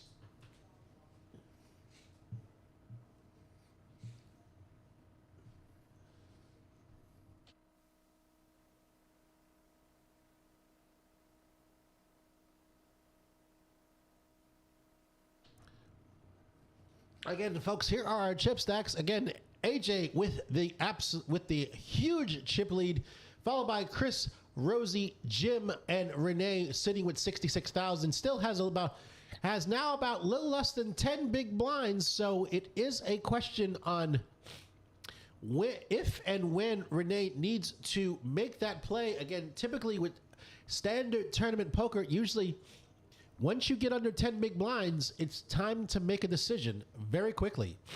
Oh, and Miss Kimmy Stone in the chat saying good luck to Jim and hi to me. I know I want a Mexican pizza tonight also. So if I get back, I will. If the stream ends in the next hour, I will go pick us up Mexican pizzas. As Rosie has moved all in with Ace King suited, it gets folded over to Renee. He's going to lay down Motown, and Rosie picking up another pot. And I believe Lego and I just became best friends because he said Houstonians unite. Let's go. Get some sleep, Kim. I'll text you. Well, that answers that question, folks. As here again is our chips counts, and Renee is running out of time, folks. He has about 50,000 chips left with 4 and 8 blinds. Again, that means, folks, They're putting in 20,000 chips every player is putting out 20,000 chips every round. And again, there's 5 players left, and there's the pay jump from. They decided that originally at the start of this final table, they were only playing 4, and I think when they got down to 6, they opted to pay 400. So there is some ICM implications from 5th to 4th, with the pay jump going from. Excuse me, let me double check this real quick. With the pay jump going from 400 to 1,200, so that's a bit of a pay jump. So. As now, Chris, that's made it 18,000 to go with King 8. Rosie in the big blind with ace 10. I think this is a standard jam. I'll double check. 15 big, 18, 16. Yep, he has a little less than 15 big blinds. He's in the big blind. Gonna make the call. So again, it's ace 10 for Rosie, King 8 for Chris. And the flop comes down 3, Queen 4. So far, the ace high is ahead. He will check. And I just checked the chart. If you're in the big blind until cutoff raise, you have 15 big blinds. The standard move with ace 10 offsuit is to rejam. And he's going to be maybe given the opportunity for Chris's lead out for 20,000. He's going to lay down the ace 10. And Chris is going to pick up this pot. Randy, the reason you're not seeing anybody in the live chat because most of everybody is chatting through the YouTube forum and not Facebook. We can see that you're on Facebook. They can't. Everybody that's chatting is actually watching it through YouTube. And for all of our YouTube viewers on this Saturday night, we're going to give you a round of applause. Thank you all, everybody, for tuning in on this Saturday night. Up as we have a few things. In our chat, where regards to some other events going on for this evening. We'll get back to that shortly. Chris, under the guns, got the double bow Derricks. He's got 2 10s. He's going to put in a raise. He's going to make it 18,000. It's going to go fold over to Rosie with 2 4s. Now, I know. Wow, he lays down the 2 4s. And Jim with King 5. In the defend. That's a standard action. It's actually a standard defend. Any suited king to 5-handed, if you have a suited king in the big blind, it's a standard defend. And he makes the call with the flop coming down 8, 9, Jack. Chris still has the best hand and has picked up an up and down straight draw. Here's the continuation. He makes it 20,000, and I think Jim's about to let it go, and then there he goes. Chris actually making some waves. He's up to over 280,000, trying to be the one to challenge AJ in this last 5 players in our Saturday Deep Stack No Limit Holder Tournament. Here again, here's our chip tout. AJ with almost 580,000. Chris looking like he's going to be a serious contender as he's sitting in second. Yeah, Blake, and I think pay jump has to be why he played the ace 10 so weird there. I think Rosie, all the next gen guys are predominantly cash players, and I know they recently were in Vegas to play some of the World Series of Poker events. I saw them, a couple of them there, talked to them there. I feel like they're just now trying to get into tournaments, and so for someone that doesn't really study tournaments and understand pre-flop charts, that's probably why he missed a jam there. It's not necessarily that he was paying for the pay jump. He might have been playing for the pay jump, but he just may not know that spot. As we can see, there was a walk. Chris ended up picking up the blinds and antes on a walk. And it looks like we have Randy, James, and BT, and Eric on the Facebook, while we have Lego, Miss Kimmy, but she's probably going to bed right now, and Mr. BT Hill on the YouTube forum. Sorry if you guys can hear the crinkling. That's me eating a chocolate chip cookie in the booth. Yes, folks, we haven't had a chance to eat. I know we will. I know that. That's another thing. Eddie still owes me that steak dinner. I do. Craig and I are having the ultimate poker dinner. I'm having a cookie and he's having sun chips. Pretty much. This is probably what we would be eating at the table, folks, anyway. So that's true. All right, we got action back where it is Chris that's gonna make the call, Oh, excuse me. He made the raise to 16,000. AJ is going to defend with queen 6 offsuit. And in the blind versus blind situation, queen 6 is a standard defend. And here's the flop.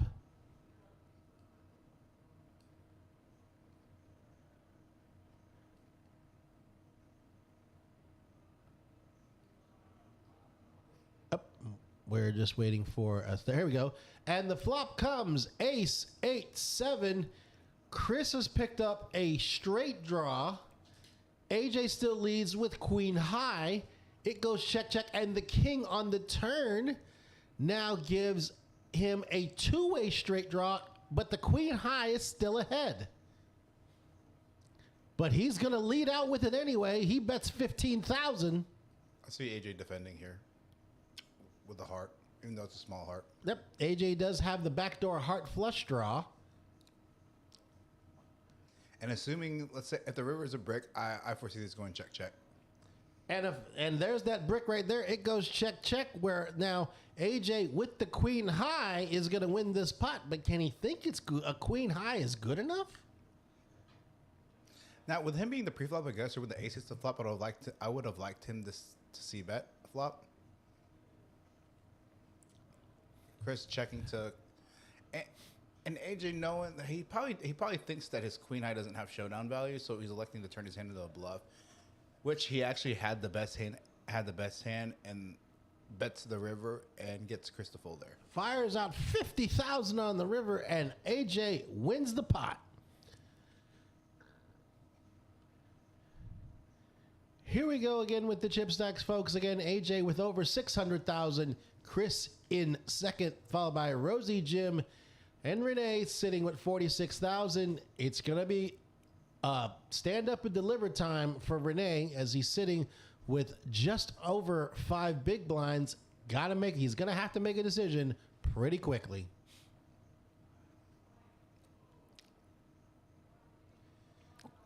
Lego, you are now going to be banned from YouTube. Action's going to be on Rosie. He's going to lay down the jack 8. Jim he folds over to Chris. He's going to lay it down. And AJ with 6-3 going to make the call. I actually would have liked to see him on a blind versus blind situation. Well, I guess it doesn't matter. And Renee moves all in. We don't know what Renee's cards are, but I mean, he doesn't. To knock out a player. 6-3's awful. It's not that. It's going to be 5% of his chips to make this call. But if you knock out this player that guarantees everybody at this table at least 1,200. This is typically a hand that you shouldn't have in the bottom of your range. Like it's super bottom of your range to call off. He struggled with that, folks. I understand. Yeah, I agree, Blake. I think you call with any 2 cards there. You got the dominant chip lead. It's only going to cost you 5%. It's a question of whether or not you're going to be able to take down for everyone to ladder up. I know Rosie might probably go, please call, please call, please call, please call. Yeah, if I'm AJ there and Renee jams, I do the sigh call. I'm like, just toss your hand in there, chip in there, and knowing that you're pretty much probably way behind pre-flop and hoping you spike something on the flop or a good run out. As we go to hand 60 of this final table, Jim's going to fold. Chris folds over to AJ on the button. He lays it down, and Renee with Queen Jack going to put in a raise to make it 24,000, and Rosie wakes up with aces. Ship it. He moves all in, and Renee, I actually don't think Renee likes this because he knows Rosie has not made moves. He has not made moves, but he's going to go for it. He makes the call and looks at the disaster. It's 2 aces for Rosie, Queen, Jack. And Jim's loving this. Oh, Jim is loving this. I think Jim and Dory's somewhere out there going, no queen or jack, but there's a queen on the flop. Going to need a jack or 2 running cards. And a king. Now a 10 would give him a straight. It's an ace. Rosie makes a set of aces on the river, and Renee has been knocked out in 5th place. He will get $400, but everyone now has laddered up to some sizable money. So fourth place all these players will be guaranteed at least $1,200. And I think Rosie said that he's be going out with his boys after this. I was actually thinking that. I was like, I'm pretty sure he's supposed to be out with his boys. I think he said he was going to be going out with his boys. Well, Rosie, you got a little bit more drink money now. First round on Rosie. There you go.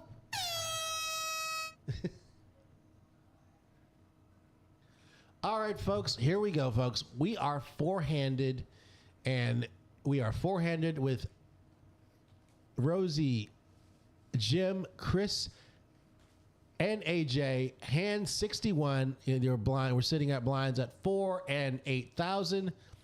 Action's going to be on Chris. He's got King 8 offsuit under the gun. Looks like he's putting in a raise. He's going to make it 18,000. Action over to AJ, who's got King 6 of diamonds, as he's just trying to resituate his chips. Gonna make the call, and Rosie with ace queen. This is definitely a spot you squeeze, and not just cold call. And you do not want to play this hand out of position. So I would like for him to 3-bet, and especially with a caller behind, make it 55, 60K. No, say it ain't so. He's not full. There's no way. Say it ain't so. I think he's decided it's either. I think it's either call or fold or all in. If that's what it looks like. He doesn't need to. No. Oh my gosh! He lays down ace queen short-handed, and it's gonna go fold. We're gonna go heads up to a flop. And the flop comes Jack Queen 5. So far, it's the King 8 that's ahead. Rosie would have had top pair, top kicker. But Chris is the one that puts out the bet for 20,000. AJ calls. Here's the turn. It's the 6 of clubs. Well, what did he have the ace of clubs in his hand? I don't remember. Well, Chris now has the best. AJ's hit a pair of 6s, but Chris now has a king high flush draw, and he's gonna bet 40,000. Now Chris down to a decision here. He does have the king high flush draw, and an 8 is still good. I'm assuming the RFID table read that correctly, because I'll tell you what, if that's me, I'm definitely 3-betting right there for sure. 55K. And then and the 7 gets there, but this is 7 of clubs, and Chris has made a king high flush. Small sizing. Or he can bet big to make it look like a bluff. Well, I think he's trying to go for, he is going for the value. I think it's 50,000. Bet slightly under 1/3, about 30% pot. But with 4 clubs on the board, AJ knows he has no choice but to lay this down. And Chris picking up a big pot there, over 220,000 chips. And Chris is becoming a serious contender. He now has almost 360,000 in chips to contend against AJ, who has pretty much has dominated this chip stack. Here it is. He's AJ with 524,000, Chris with 358,000, Rosie in third, and Jim with 54,000, still hanging on there. But he has less than 5 big blinds, so he's gonna have to take a stand, make a decision, and try to get back into this game. Well, and I think even if Rosie didn't even elect to fold there and just elected to just cold call with that queen high board right there. I don't remember if he had the ace of clubs. He may have. I think it was a black ace, but I can't recall if it was ace of clubs, ace of spades. It would have never gone to the river to where Chris would have hit his flush draw. And Jim took a stand with the 9-8 of clubs. He moved all in. Everyone folded. He's going to win the pot.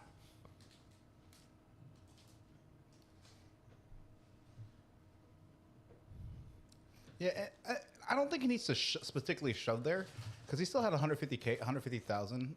Oh wait, 8-6. No, he had less than 20 big blinds. I didn't realize the blinds were 488.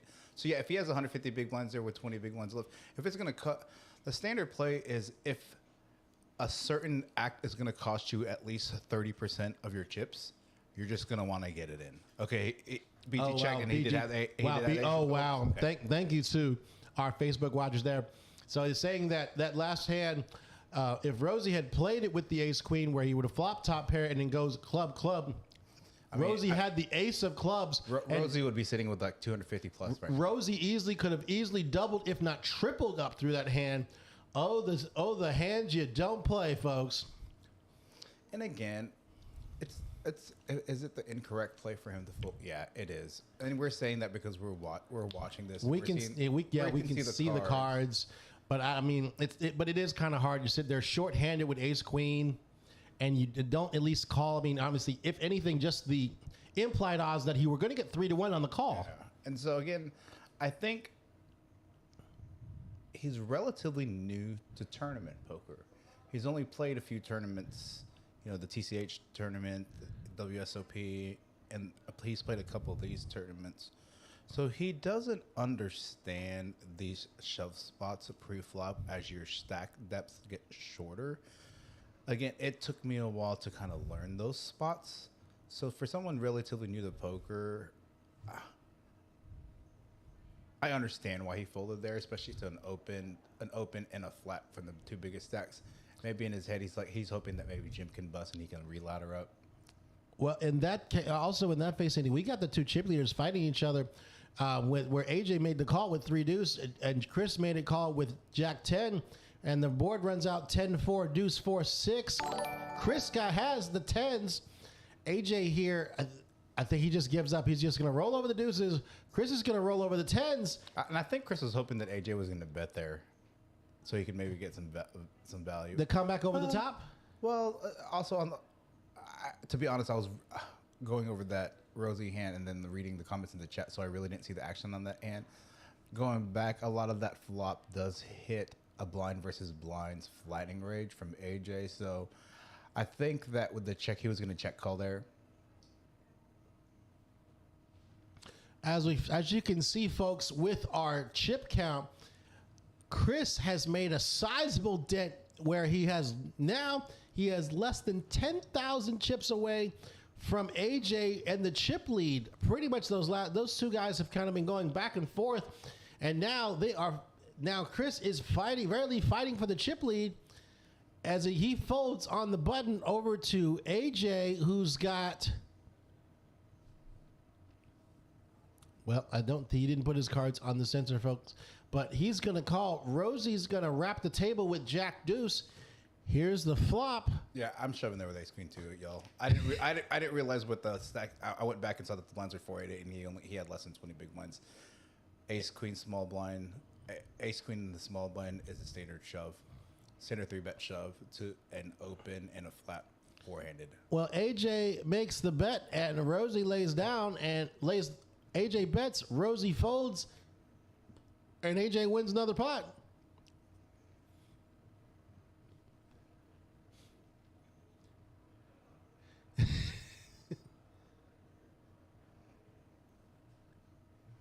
Here we go with our chip stacks, folks. Again, AJ in first with 454,000.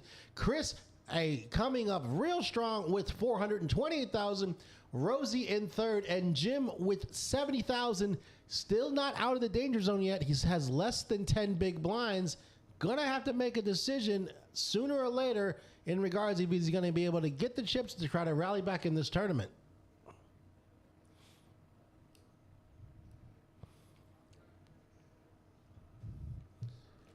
Here we go, folks, to our next hand. This is hand 65 of this final table. Where I'm not gonna lie, I didn't think we were gonna make it this late. It's just with the chip stacks. I know it's considering we were 9-handed when we started.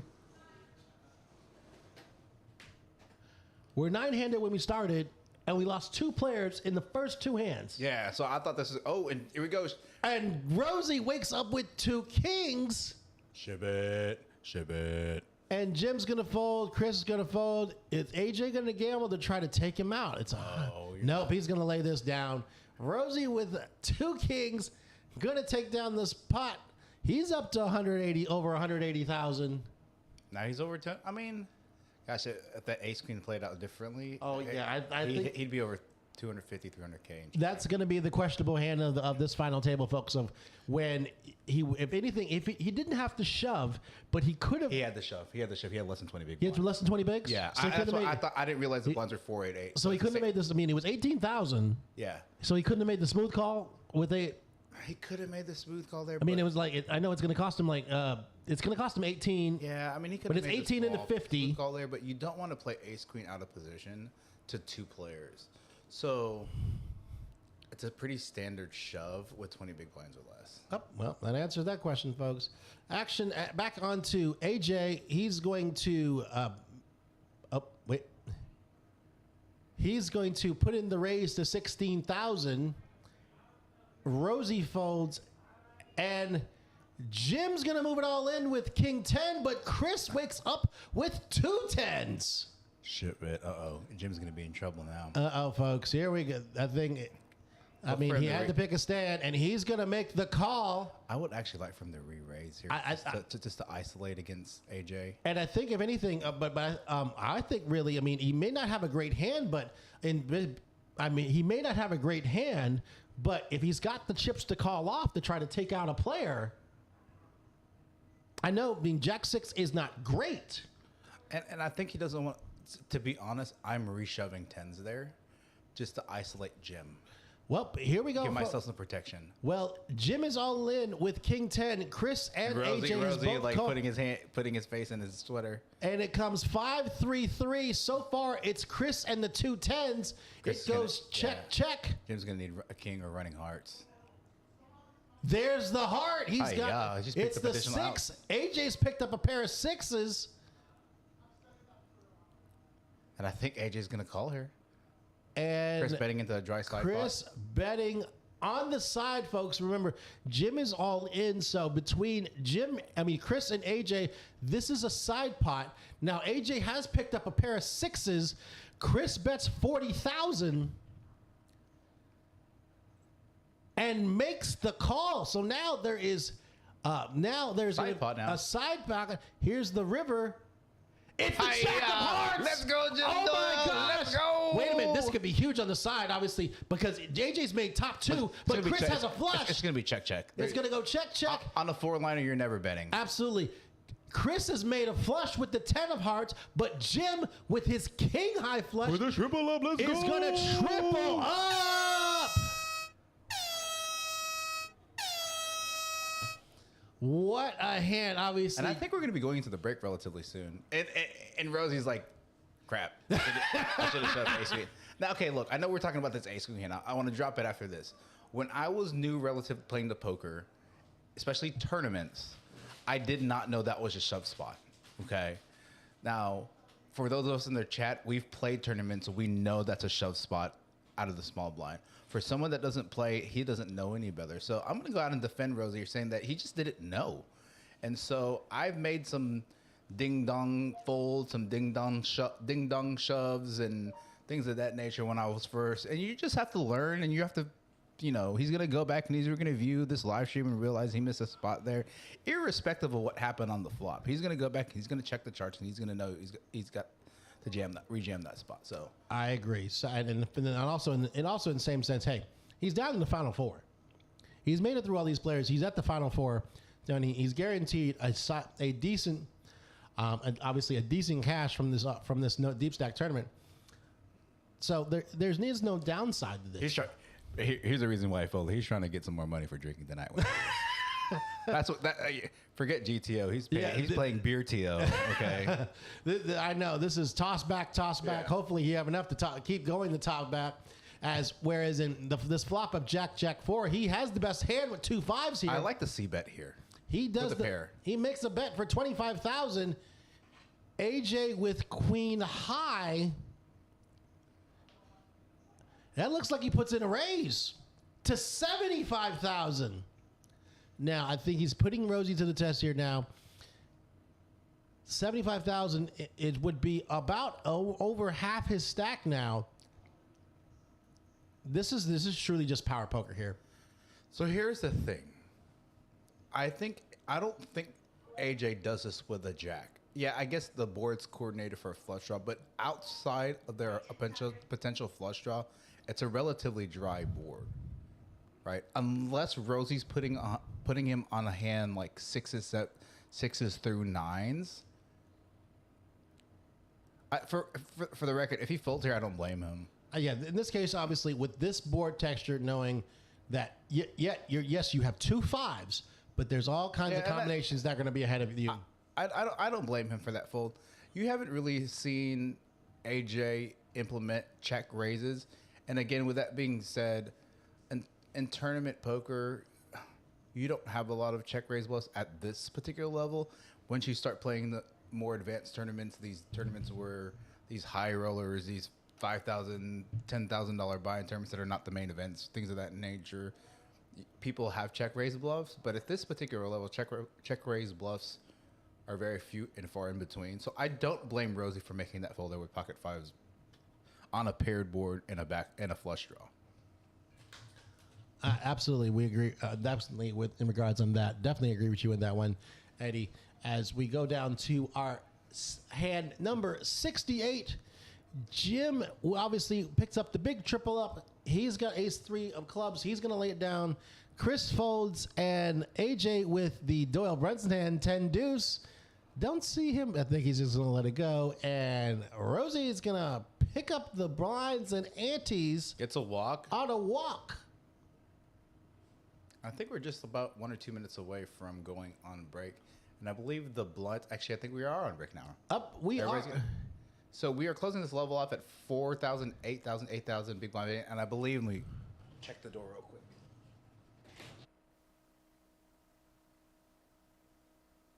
The blinds are going to be 5K, 10K, 10K with a big blind. So about a 10, 15 minute break and we'll get rebooted back up. So stay tuned.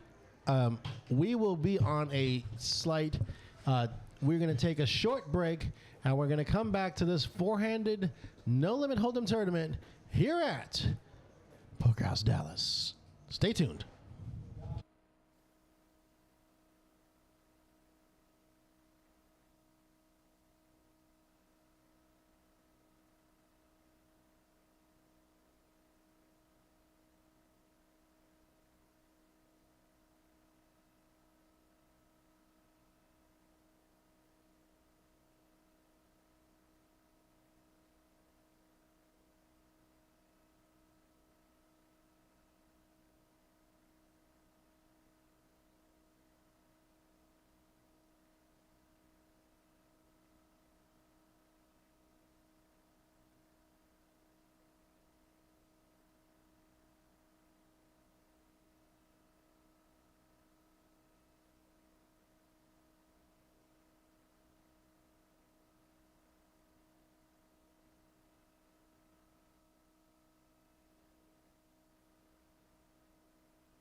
And ladies and gentlemen, we're just a few moments away from resuming our final table play with 4 players remaining.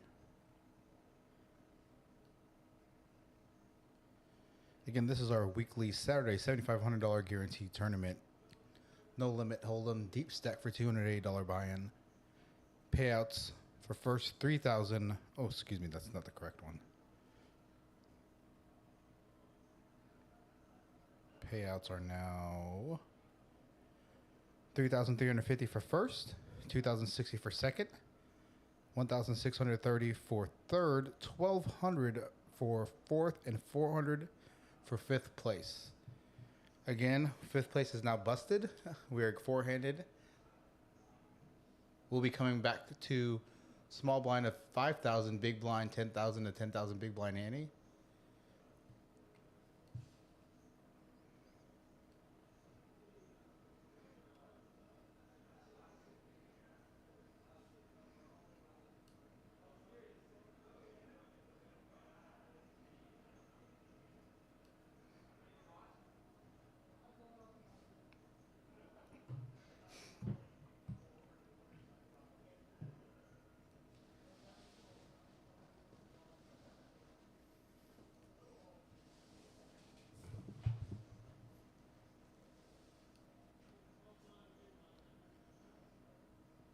AJ electing to open up King 7 offsuit off the button, getting the blinds to fold and picking up some chips. Our 2 short stacks are Rosie and Jim. Jim about 150K. I believe Rosie has around just under 200K. 100. Rosie with 140K now, Jim with 150K. And the 2 big chip stacks going at each other. AJ with 408,000 and Chris with 384,000. And again, thank you for those viewers that are tuning in late this Saturday evening at 10:30 p.m. for Poker House Live. Again, we'll be streaming multiple days a week, whether it's just our daily random tournaments or various cash games. So look for us to be, at least Craig mostly, and myself in the booth throughout the week coming up. Here we go. Here's that dreaded ace queen hand. Oh, this time Rosie decides to jam. I think his friend told her, all his friends said that, hey, you missed a spot jamming ace queen. So now he knows that ace queen is a jam with with 14 big blinds. Picks up 25K, now chips up to about 165K. Good job. See, you learned there, Rosie. Woohoo! And I'm going to step aside just a second, let Craig sneak into his spot in the booth. It's a little snug in this room. Yep.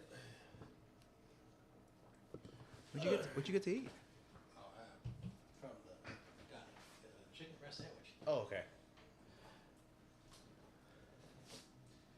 All right, folks. Again, thank you for returning back in. Obviously, there are a couple options. We could have shut down the stream, or we could have just kind of let it roll.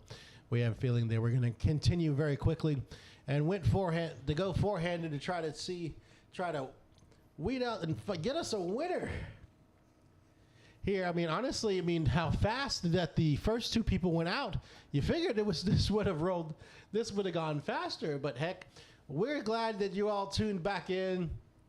In regards, we are 4-handed, and we are still going 4-handed at this No Limit Deep Stack Saturday tournament. Here are our chips counts.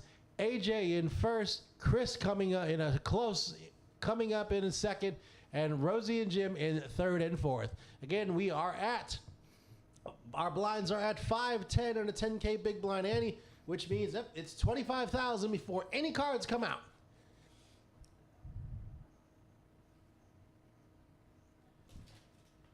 Jim with the Queen 6 of Hearts gonna fold over to Chris. He's got King 4 offsuit.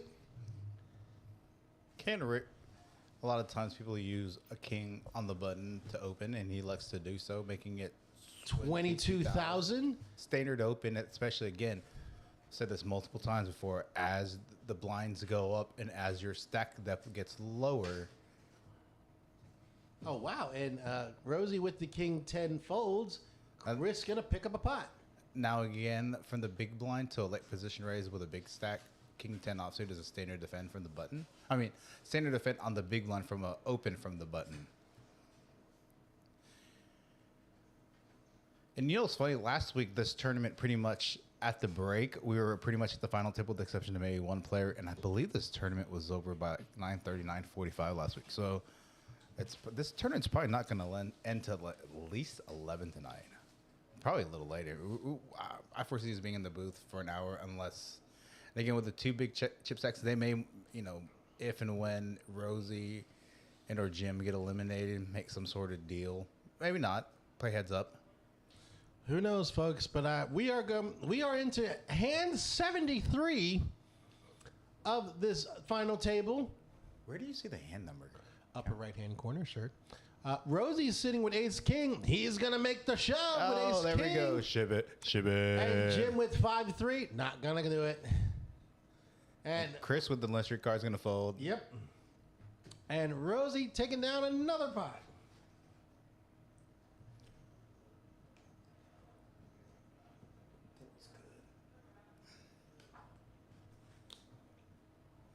Thank you, Donna. Good night for your comment saying loving the action tonight. Again, thanks again for staying up late with us on a Saturday evening watching. Yes, Donna. Yes, Donna. Thank you so much for that. We greatly appreciate. We appreciate all of our viewers as we give you a round of applause. Here we go, folks. Here are our chip counts. AJ still in first, but Chris is catching up very quickly as action is on AJ under the gun. He's got 2 4s. Four-handed. This is an open. Should be about 22, 25,000. Again, your sizing is going to be smaller. Should open it to about 22, 23,000. Doesn't need to make it any bigger than that. Looks like he's carving up chips bigger than that.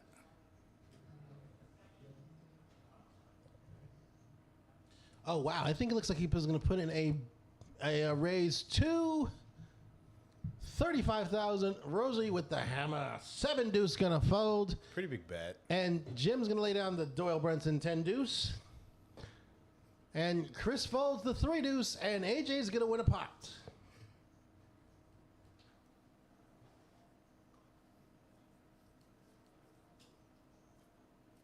Like, I'm struggling. I'm not going to lie. I'm pretty tired.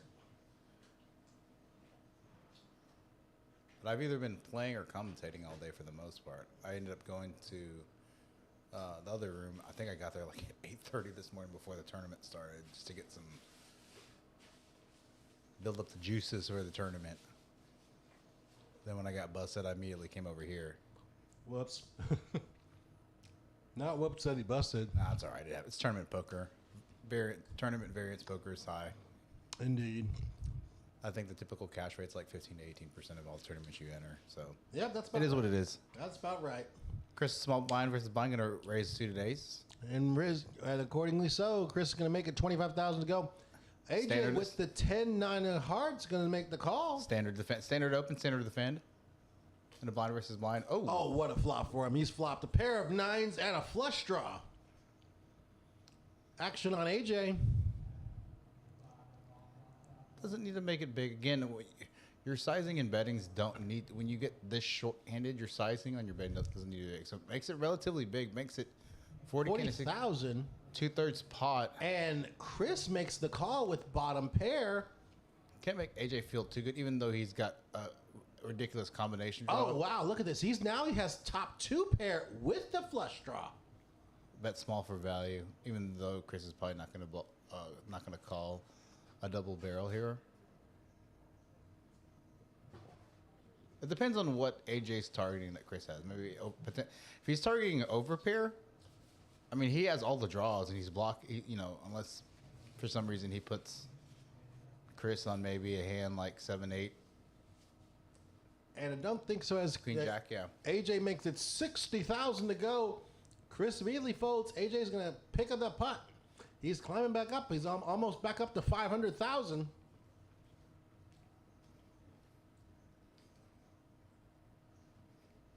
Yeah, like I had 140K in my stack 2 hands before the end of registration, and I squeezed ace jack suited 2 times in a row, and I got called off by short stacks.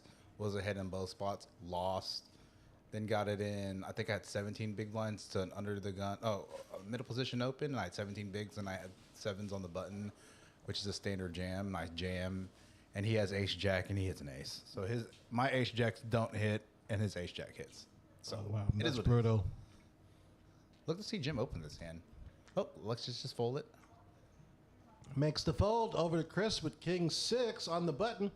Gonna put in a raise, gonna make it 25,000 to go. AJ with king 9 in the small blind. Can call here, but it's gonna give Rosie a good spot, a good price to complete, unless his cards are just straight up trash. He's gonna make the call, and Rosie with jack 10. Standard defend based off that, getting a good price, 15 to win, 70 getting 4 to 1. Only needs to have at least 18 to 22% in this hand. And he's going to make the call. We are going 3 ways to this flop.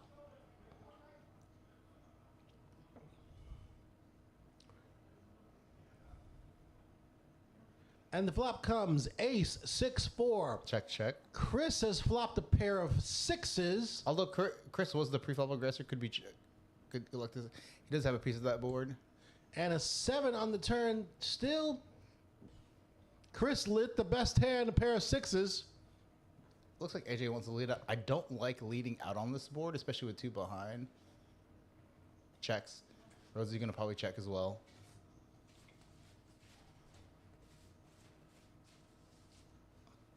I think Chris thinks the 6s are a best here. Probably can make a bet bigger, maybe a half pot. It looks like 30,000. Yeah, 30,000 maybe. Bets 30,000. AJ with just king high. Gonna have to fold, especially with Rosie behind, unless he knows that he feels that Rosie's probably gonna fold. But again, he doesn't have anything on this flop, so there's no need to put any additional chips at risk. Wait a minute. Uh-oh. AJ's gonna try to. AJ think is trying to Check raise. It's gonna try to bully Chris off this pot. He's gonna make the call. Oh, he just makes the call. Okay. It looked like he was I couldn't tell from our specific angle, unless this river is it's gonna And go a check. queen of diamonds on the river. No help to either player. AJ just has king high. And it's gonna go And check. he checks. I think Chris is gonna go ahead and just knock the table. He's gonna take this down with a pair of 6s, and he's gonna win this pot. I don't think your chat timings are that far behind the stream. I think they're probably about like 60 seconds to 2 minutes behind.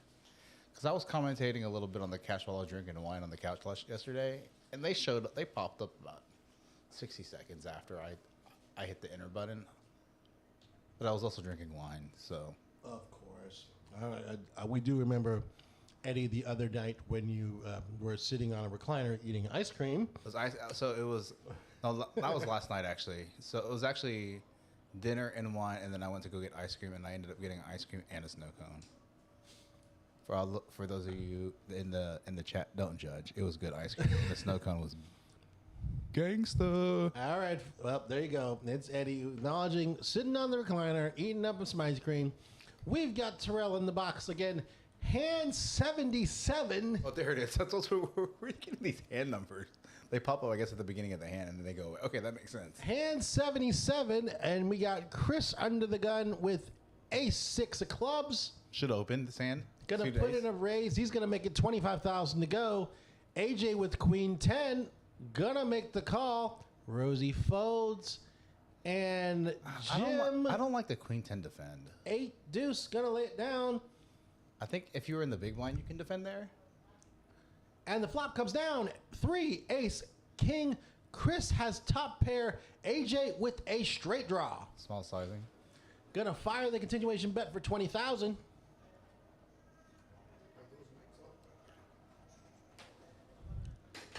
And folds, and Chris is going to win the pot.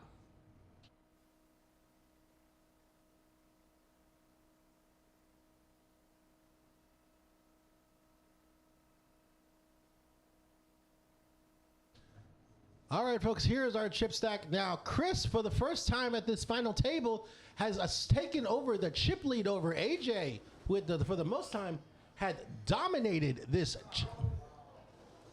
had dominated this final table, and now over to Rosie with ace 8 offsuit. Gonna jam. He's gonna make the shove with ace 8. He's all in. Standard jam, and ace Jim 8. with ace queen. Rejam. Look out, folks. Here we go. 3, 2, 1, liftoff. Here we go, folks. Jim is all in. He has ace queen. Rosie with ace 8. We are heads up. 220,000 in the pot. Here's the flop.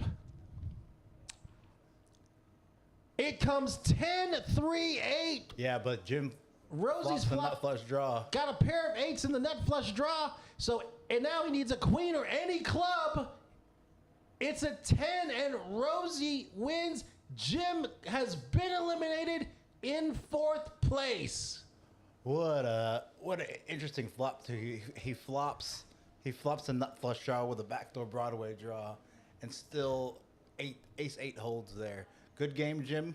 Absolutely. Congratulations, Jim. $1,200. Gets $1,200 for finishing in 4th. Good game. And, looks like Rosie's got a little bit more in drinking money. Here we go, folks.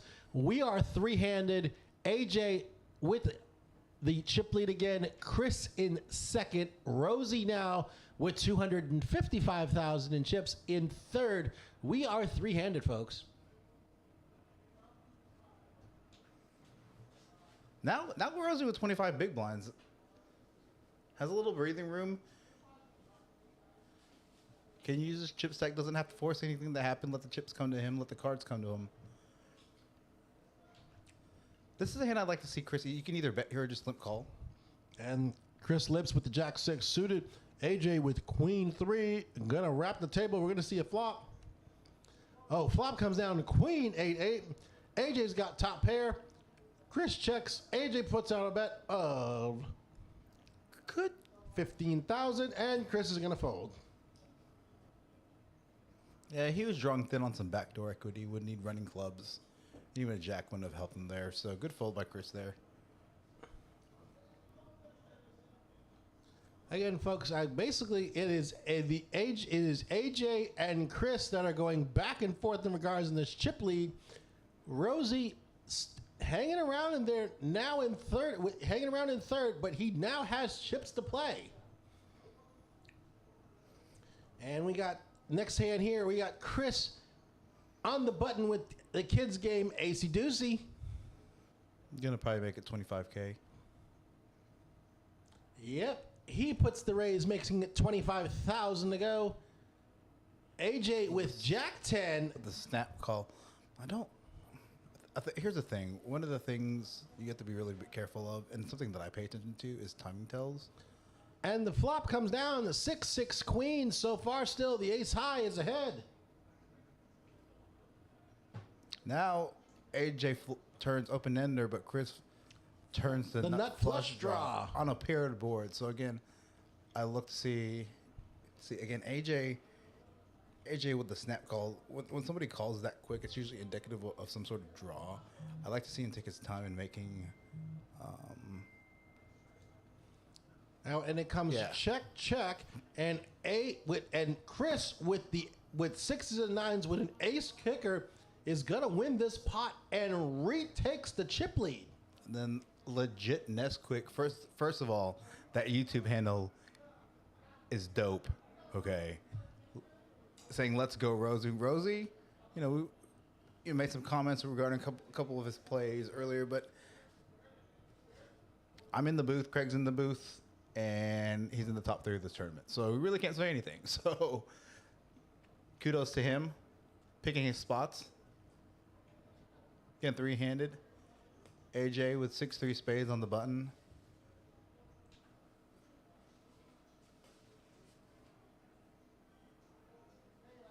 Yeah, Lego. This is something I notice as well. If you see me, that's why for the record, I don't think of myself as this great poker player, but I think of myself as a very knowledgeable poker player that watches everybody. So people get intimidated when I'm like watching their every single move. Analytical. Yeah, analytical. And so when I notice something like that, like I made a move on a guy that had a timing tell, and I just raised him because I didn't think he had S-H-I-T. I'll just spell it out. I don't know if like saying or spelling it. And then I just... You could just say crap. Dang, like it just called me and said I had to enter the tournament to have a chance at the final table. Oh, you got him. Yo. Let me get admin rights to YouTube, okay? I need to block this guy. But no, you're right. I had been drinking up to that point. And I didn't want to play when I was like slightly inebriated. And Chris fires out the bet for 40,000. AJ calls. AJ makes a pair of sixes. It comes check. I think, and Chris is going to pick up this pot, increasing his chip lead now over 200,000.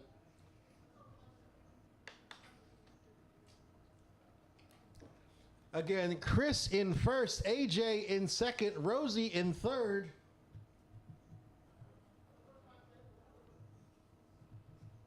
Again, Rosie has 23 big blinds.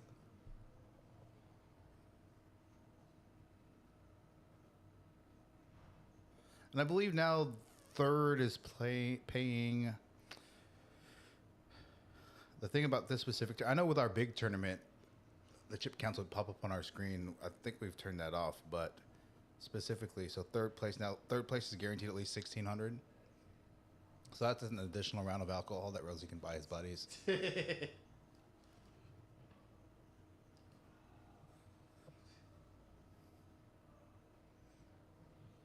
All right, folks, here we go to our next hand here. AJ just picked up. That's another thing. What's third playing now? Oh, 16. So third is playing 1630, second's playing 2,060, first playing 3,350. So Rosie got another $400 to buy rounds with. Man, I don't know what he's drinking, but that's a lot of drinks. You can just get one more round. It depends how many people are going out too, right? So well, I think we should find a way to at least we should be able to get a cool, refreshing soft drink from him at the minimum. Yeah. Maybe like long after he doesn't see the Ace Queen comments. Right. No, I mean I'm sure he heard about it by now. I think this is why he jammed that Ace Queen post break. All right, folks. So we go to the next hand. We got Chris with the 98 O's suited in hearts. AJ with 9-6 of diamonds calls. Rosie with Queen 10 of diamonds. Gonna call as well. We got all three. You can actually squeeze with this hand. I'll double check. We got all three to the flop. And it comes King 3 King. Chris picks up a flush draw, and everyone checks. Here's the turn. It's a 6. Still no. AJ's now picked up a pair of sixes.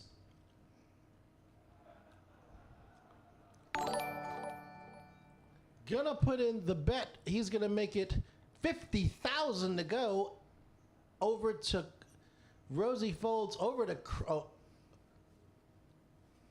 Chris. Interesting call by Rosie there. And the 3 of diamonds on the river. No, I think Rosie folded. Okay. Action on AJ. Now sitting with kings and sixes. Some people bet here. You could check here because you have enough showdown value. Unless you're putting Chris on a king. Right? Well, if you're putting Chris on a king, you're not betting here. Exactly. And with that, Chris folds, and AJ wins the pot and reassumes the chip lead again. Back and forth, round and round they go, folks, between AJ and Chris with the chip lead. And Rosie just holding on in third. He snuck into this final table. They didn't have too many big blinds at the start of this final table, and kind of snuck his way up there to the final 3, waiting for some bigger premium type hands and getting his chips in good. Over to AJ on the button with the 98 O's. He's going to make the call. Rosie with ace jack. It's going to shove here. 18 big blind. It's definitely a standard shove. If you're going to play ace jack offsuit, you really don't want to play, again, three-handed. You really don't want to play ace jack offsuit out of position. And he's going to make the play. He's all in. But Chris wakes up with ace king. And he's all in. AJ jettisons the hand. Here we go, folks. First of all, Rosie made the correct play there. It's 100%. He just happened to run into a bigger hand. It's ace king for Chris, ace jack for Rosie. Huge pot. And the flop comes 10 queen 5. That takes away the jacks And the 9 of diamonds hits. Chris makes the nut flush and eliminates Rosie in 3rd place. And now we are going to be heads up between AJ and Chris. And I believe AJ now has a pretty decent, I think he's at 650, and I believe.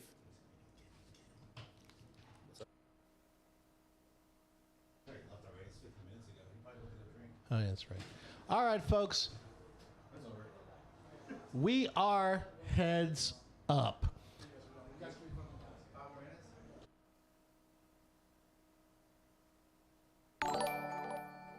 All right, folks, we are heads up. As you can see, we are heads up. It is Chris and AJ. They have pretty much been going back and forth this, They have been going back and forth this whole time, going back and forth with the chip lead with that. And I know Rosie was just holding in there. He took his chance with a big ace. No one can blame Rosie, obviously, with taking the shot with the ace jack. You're figuring it's going to be a rarity that someone wakes up with a bigger hand. But this is it, folks. Here we go. Just unfortunate to run into that type of hand. Run into a bigger hand, folks. Here we go, folks. This is it. This is for the tournament. We are heads up. Chris sitting with the chip lead, as this is hand 85. Can you see this, Eddie? Hand 85. I see it. And here we go. Second playing just over 2K. First paying 3,300. Here we go, folks. So basically, with this, both players guaranteed the 2,000. This basically is a $1,300 freeze out. both players calling with force here, and the flop comes down 10-7-3. AJ with top pair, Chris with an inside straight draw. Is Chris gonna bank a 6? And sorry, Randy, I can't read that comment on the air, but she says bank this. 5-letter words. It starts with a B and ends with a CH. And AJ makes the bet. Chris lays it down, and AJ wins the pot. Here we go, folks, with our chip count. Again, Chris with 640,000, AJ with 488,000. We're still at the blind level at 5 and 10,000 with a 10,000 big blind ante. And it's an interesting thing because once you get the heads up poker, the range opens up about as wide as the doors of being able to pull a 747 through. Yeah, and so I talked about this a few days ago when Danny went against Gerald heads up in the tournament. If you have hands, now this is a hand you're definitely opening or raising, but if you have a hand like 5-6 suited, Jack 10 suited, those are hands you can limp because you don't want to raise and then get blown off that specific hand. So you can definitely limp call those types of hands because heads up, you want to see as many hands post flop as you can. Oh wow! Look at this. Chris has flopped 3 10s as God rest his soul. Mike Sexton says he would flop 3 10s to Saginaw. AJ with the mystery cards. 30 miles to Saginaw. The deuce of hearts comes, and Chris puts out a feeler bet of 15,000. Probably could have sized up a little bit there. Now that the board, it's a draw heavy board in terms of straight draws and 2 flush draws. Look out, folks! And AJ's coming up with a raise. He looks like he's made it 45,000. There's not too many hands beating Chris now. He makes it. He may just get it all in here. It may not. He may re-raise, or I don't know. This is a tough. She's sitting there with 3 10s. He is out of position. But you're sitting there with 3 10s, and obviously, I think about it when you to hit this kind of flop, you gotta assume you have the best hand with this. I mean, let's look what he's losing to right now: Ace 10, 2 deuces, pocket jacks, and pocket jacks, or Jack 10. So he's gonna come back over the top. It looks like he's gonna make this 135,000 to go. And I think unless we don't know what AJ's cards are, so unless he's got something that's worth calling a 90,000 chip re-raise, this is a fold. Yeah, he. To be honest, he either has to fold or rip it here because he's got to have a hand that has a lot of equity. Either. Oh, he moves all in, and Chris calls. This could be over, folks. It's King 10, And AJ has something. He must have some sort of combo draw. Must have a couple draws in it, folks. This is if Chris holds up, this was going to be Chris will win the tournament. It's a 9. Oh, and it looks like he wins the tournament. And Chris, we don't know what AJ's cards are, but Chris has won the tournament. Congratulations. And Chris Larkin with the tournament win. Again, early on, about an hour ago, AJ had a commanding chip lead of the final table, but things just swung Chris's way and takes down this tournament for over $3,000. AJ for just a little north of $2,000 for his efforts. And I think, hopefully, I believe Chris is here. We're going to get him in the booth, kind of talk about. Go over a few things. Go over some hands. Go over, his overall thought process, and just give him a congratulations. So I'm done for this evening. I will let Chris come in here and wrap this up with Craig. Thank you again. I'm sure I will see you folks in this stream multiple times throughout the upcoming week with our cash and or tournament. So look to see you guys in the stream. Thank you for tuning in. I'll be stepping out and have Mr. Chris Larkin, our tournament champion, in the booth. Absolutely. Thank you, Eddie. Once again, one of the best colors you'll ever see, as analytical as a calculator is in the classroom. That was Fast Eddie Azinga. Thank you very much, Eddie. Again, we're going to bring in our tournament winner, Chris, into the booth. There he is. We're going to flip on the camera for him right now. It's right. There he is, Chris. Congratulations, sir. Thank Go ahead. you. Put on these earmuffs. We're good, so that way many parts of the world, maybe parts of Fort Worth, Texas, can hear us. Your voice Chris. is screaming now. Chris, wow. Excellent play. Actually, could you push that colors a little bit? What's on? Chris, excellent play. Honestly, I think you bided your time. You picked excellent spots to make the moves you did. Then you picked up some quality hands, and it didn't seem like you were intimidated that AJ had this huge chip lead during the bulk of the final table. I think you said you played a solid game, and the moves you could make, you did, especially against him. I know there were a couple calls that you were able to play when he was out of position against you, that you were able to take down some hands that otherwise I think he would have probably called you down on. So, Yeah, I say that's probably pretty accurate. I commented to him, he played great, but we sparred that whole time. And as the two larger stacks, typically you're staying away from each other and waiting for the three guys at the end of the table that had a lot less when we got down to about 5-handed. Absolutely. But we just kept running into those situations. He kept calling anytime I opened, so it was unavoidable. I mean, he's to my left. I don't know it's going to play out that way until he's in the pot. I wouldn't say I had any terrific reads, but I did feel like I had a good feel for the table when someone might be making a move or had that itchy trigger finger. And I think I sidestepped a few spots, so we'll go back and watch the stream and see. But I think I managed to tighten up in the right spots and get out of the way, and then push an edge when I felt like I had something. Now, obviously, with the final table that we had, considering that was going 9-handed, and we really didn't think that this was going to last as long as it did. We ended up going almost 90 hands, because in the first, we lose 2 players in the first 2 hands.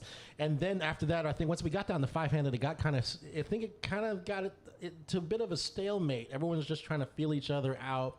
I know a couple of short stacks were like, okay, what's going to happen? What's going to happen? And I think when it went Renee, then Jim, and then Rosie, it seemed like you were in the best position on the table, because you had a big stack to your left, and you had a short stack, a tight player, an even tighter player, all in front of you. So it allowed you to be able to make solid folds when they shoved, and to be able to take the play away from them when they limped in. Exactly. That's exactly what it was, and didn't always feel like it because we were at opposite ends of the table. But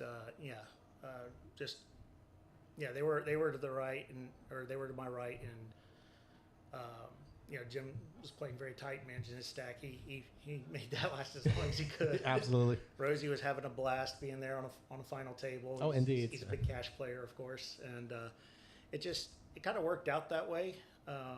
Like I said, I didn't expect to get called so often from the other big that stack to my left when I opened. There were a few times there where I was just trying to put pressure on the short stacks instead. But it ended up working out. I started noticing, I was like, wait a minute, that 5 stacks of pink chips he has was one by one, they were starting to move to my stack. Seemed like they started I making felt a pretty shift. good by the time we were getting down to the final 2 and 3. Absolutely. And then I know pretty much when it got to 3, then when Rosie wakes up with the ace jack and you look down and you've got ace king, and it's like, okay, just need to hold up. And then obviously you flop the nut flush draw and then banked it right away on the turn, pretty much settled in. And I mean, we didn't get a chance to see AJ's cards when heads up, but but I'm sitting here going, okay, you got 3 10s. We're sitting here going, okay, we're trying to figure out card combinations. When you got, okay, we got 2 spades, 2 hearts. Was he on a draw? We know this, but I'm sitting That's there what going, I figured. I figured flush draw. exactly. So if you're sitting there with the 3 10s, you're just gonna like, I know when you come back over the top, I think that's it. If he's got any kind of hand that's gonna take a shot at it to do it, he will. And then obviously your 3 10s hold up. So now with That was a heck of a cooler because blinds were only at 10K and we both had significantly huge large stacks. Absolutely. There Both was no y'all- reason that we should have both been all in that quick. And it just happened. Absolutely. You're figuring both of you were almost 50 big blinds deep, and it was like, okay, it was bang, bang, bang. But either way, it's like you come out the champion, obviously.